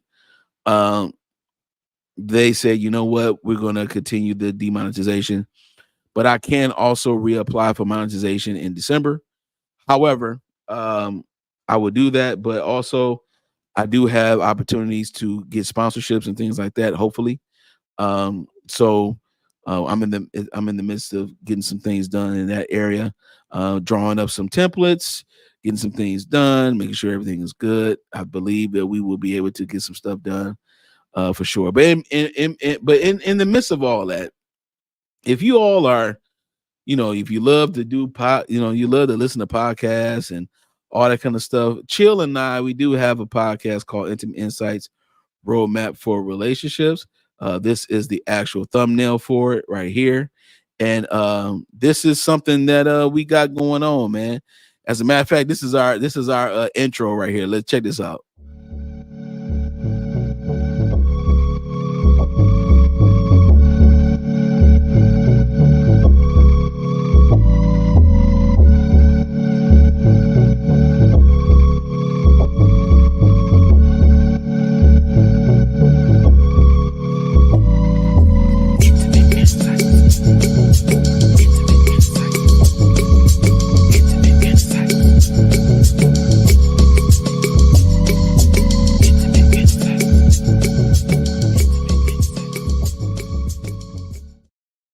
All right, so we got a little relationship talk that we do. You feel me? A little bit of relationship talk that we do. We have about 34, 35 episodes already. If you're on Apple, Spotify, or iHeartRadio, go ahead and put in Intimate Insights, Roadmap for Relationships, and you will hear us talk about the nuances of relationships in today's society. And I'm telling you, we talk about things in a way that's a little bit, a little bit different. It's not, it's not like, it's not technically normal, if you will, but we definitely talk about things from a different perspective, and we talk about effective communication being the best practice for relationships. But Apple Podcasts or Spotify or iHeartRadio, we are on all 3 platforms, and just type in Intimate Insights, Roadmap for Relationships. And again, look for this particular thumbnail cover art, and you will see it. All right. In the meantime, in between time, thank you all so much for rocking with your boy, man. I know it's been a week or so, and I had to take care of some business being demonetized. This stuff is kind of crazy, man. But definitely I want to say thank you so much for the support, for the love that y'all have shown tonight. And I'm going to go ahead and get up out of here, man. Enjoy your Friday Eve. Those of you that's working tomorrow, don't work too hard. Love your family. Love yourself. Love God. I'm going to holler at y'all in a minute, all right? Much love, baby. Peace.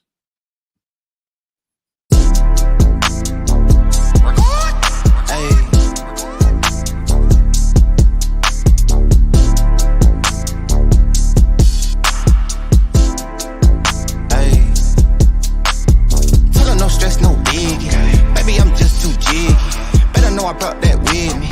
Case they get too iffy. Baby, don't stress, don't sweat it. Put it all on my daddy. Know how I'm coming. And they know what we had. Run around through that left side, low end. All of mine need more wins. If you got beef, don't come out. Cause my young hitter might go in. Uptown GN. Working all through my weekend. Hoping these don't show out. Cause all of my hitters too deep in. With the boy, I'm so ashamed. Ain't worried about long as my money and my green. Baby, I ain't got work tomorrow. Tell me what the business is. Ain't about no club hop. I'm trying to start some businesses. Shorty, you thought it was, they better know it's not that. Talking all that online, they knowing that it's not fact. Sliding through my hood, I make maneuvers like a Uber, baby. Got a 10-year plan, these can't tell what they doing lately. And I'm way too clean, I'm Listerine, I thought they been knew it. All in my lungs, I got my red cup full of that Henny fluid. Young middle Mac, I'm swinging that leg, I'm banging that do or die. And I ain't that bleedly before I get crucified. Pippin' in my bloodline, this place in my family tree. How the they pressed, I did my best out of what they handed me. Straight out of that country, know my shawty thick as human air. And I need not mention no extensions, that's human hair. Boy, we grew in there. Around through that left side, low end. All of mine need more wins. If you got beef, don't come out. Cause my young hitter might go in. Uptown GN. Working all through my weekend. Hoping these don't show out. Cause all of my hitters too deep in. Tell them no stress, no biggie. Baby, I'm just too jiggy. Better know I brought that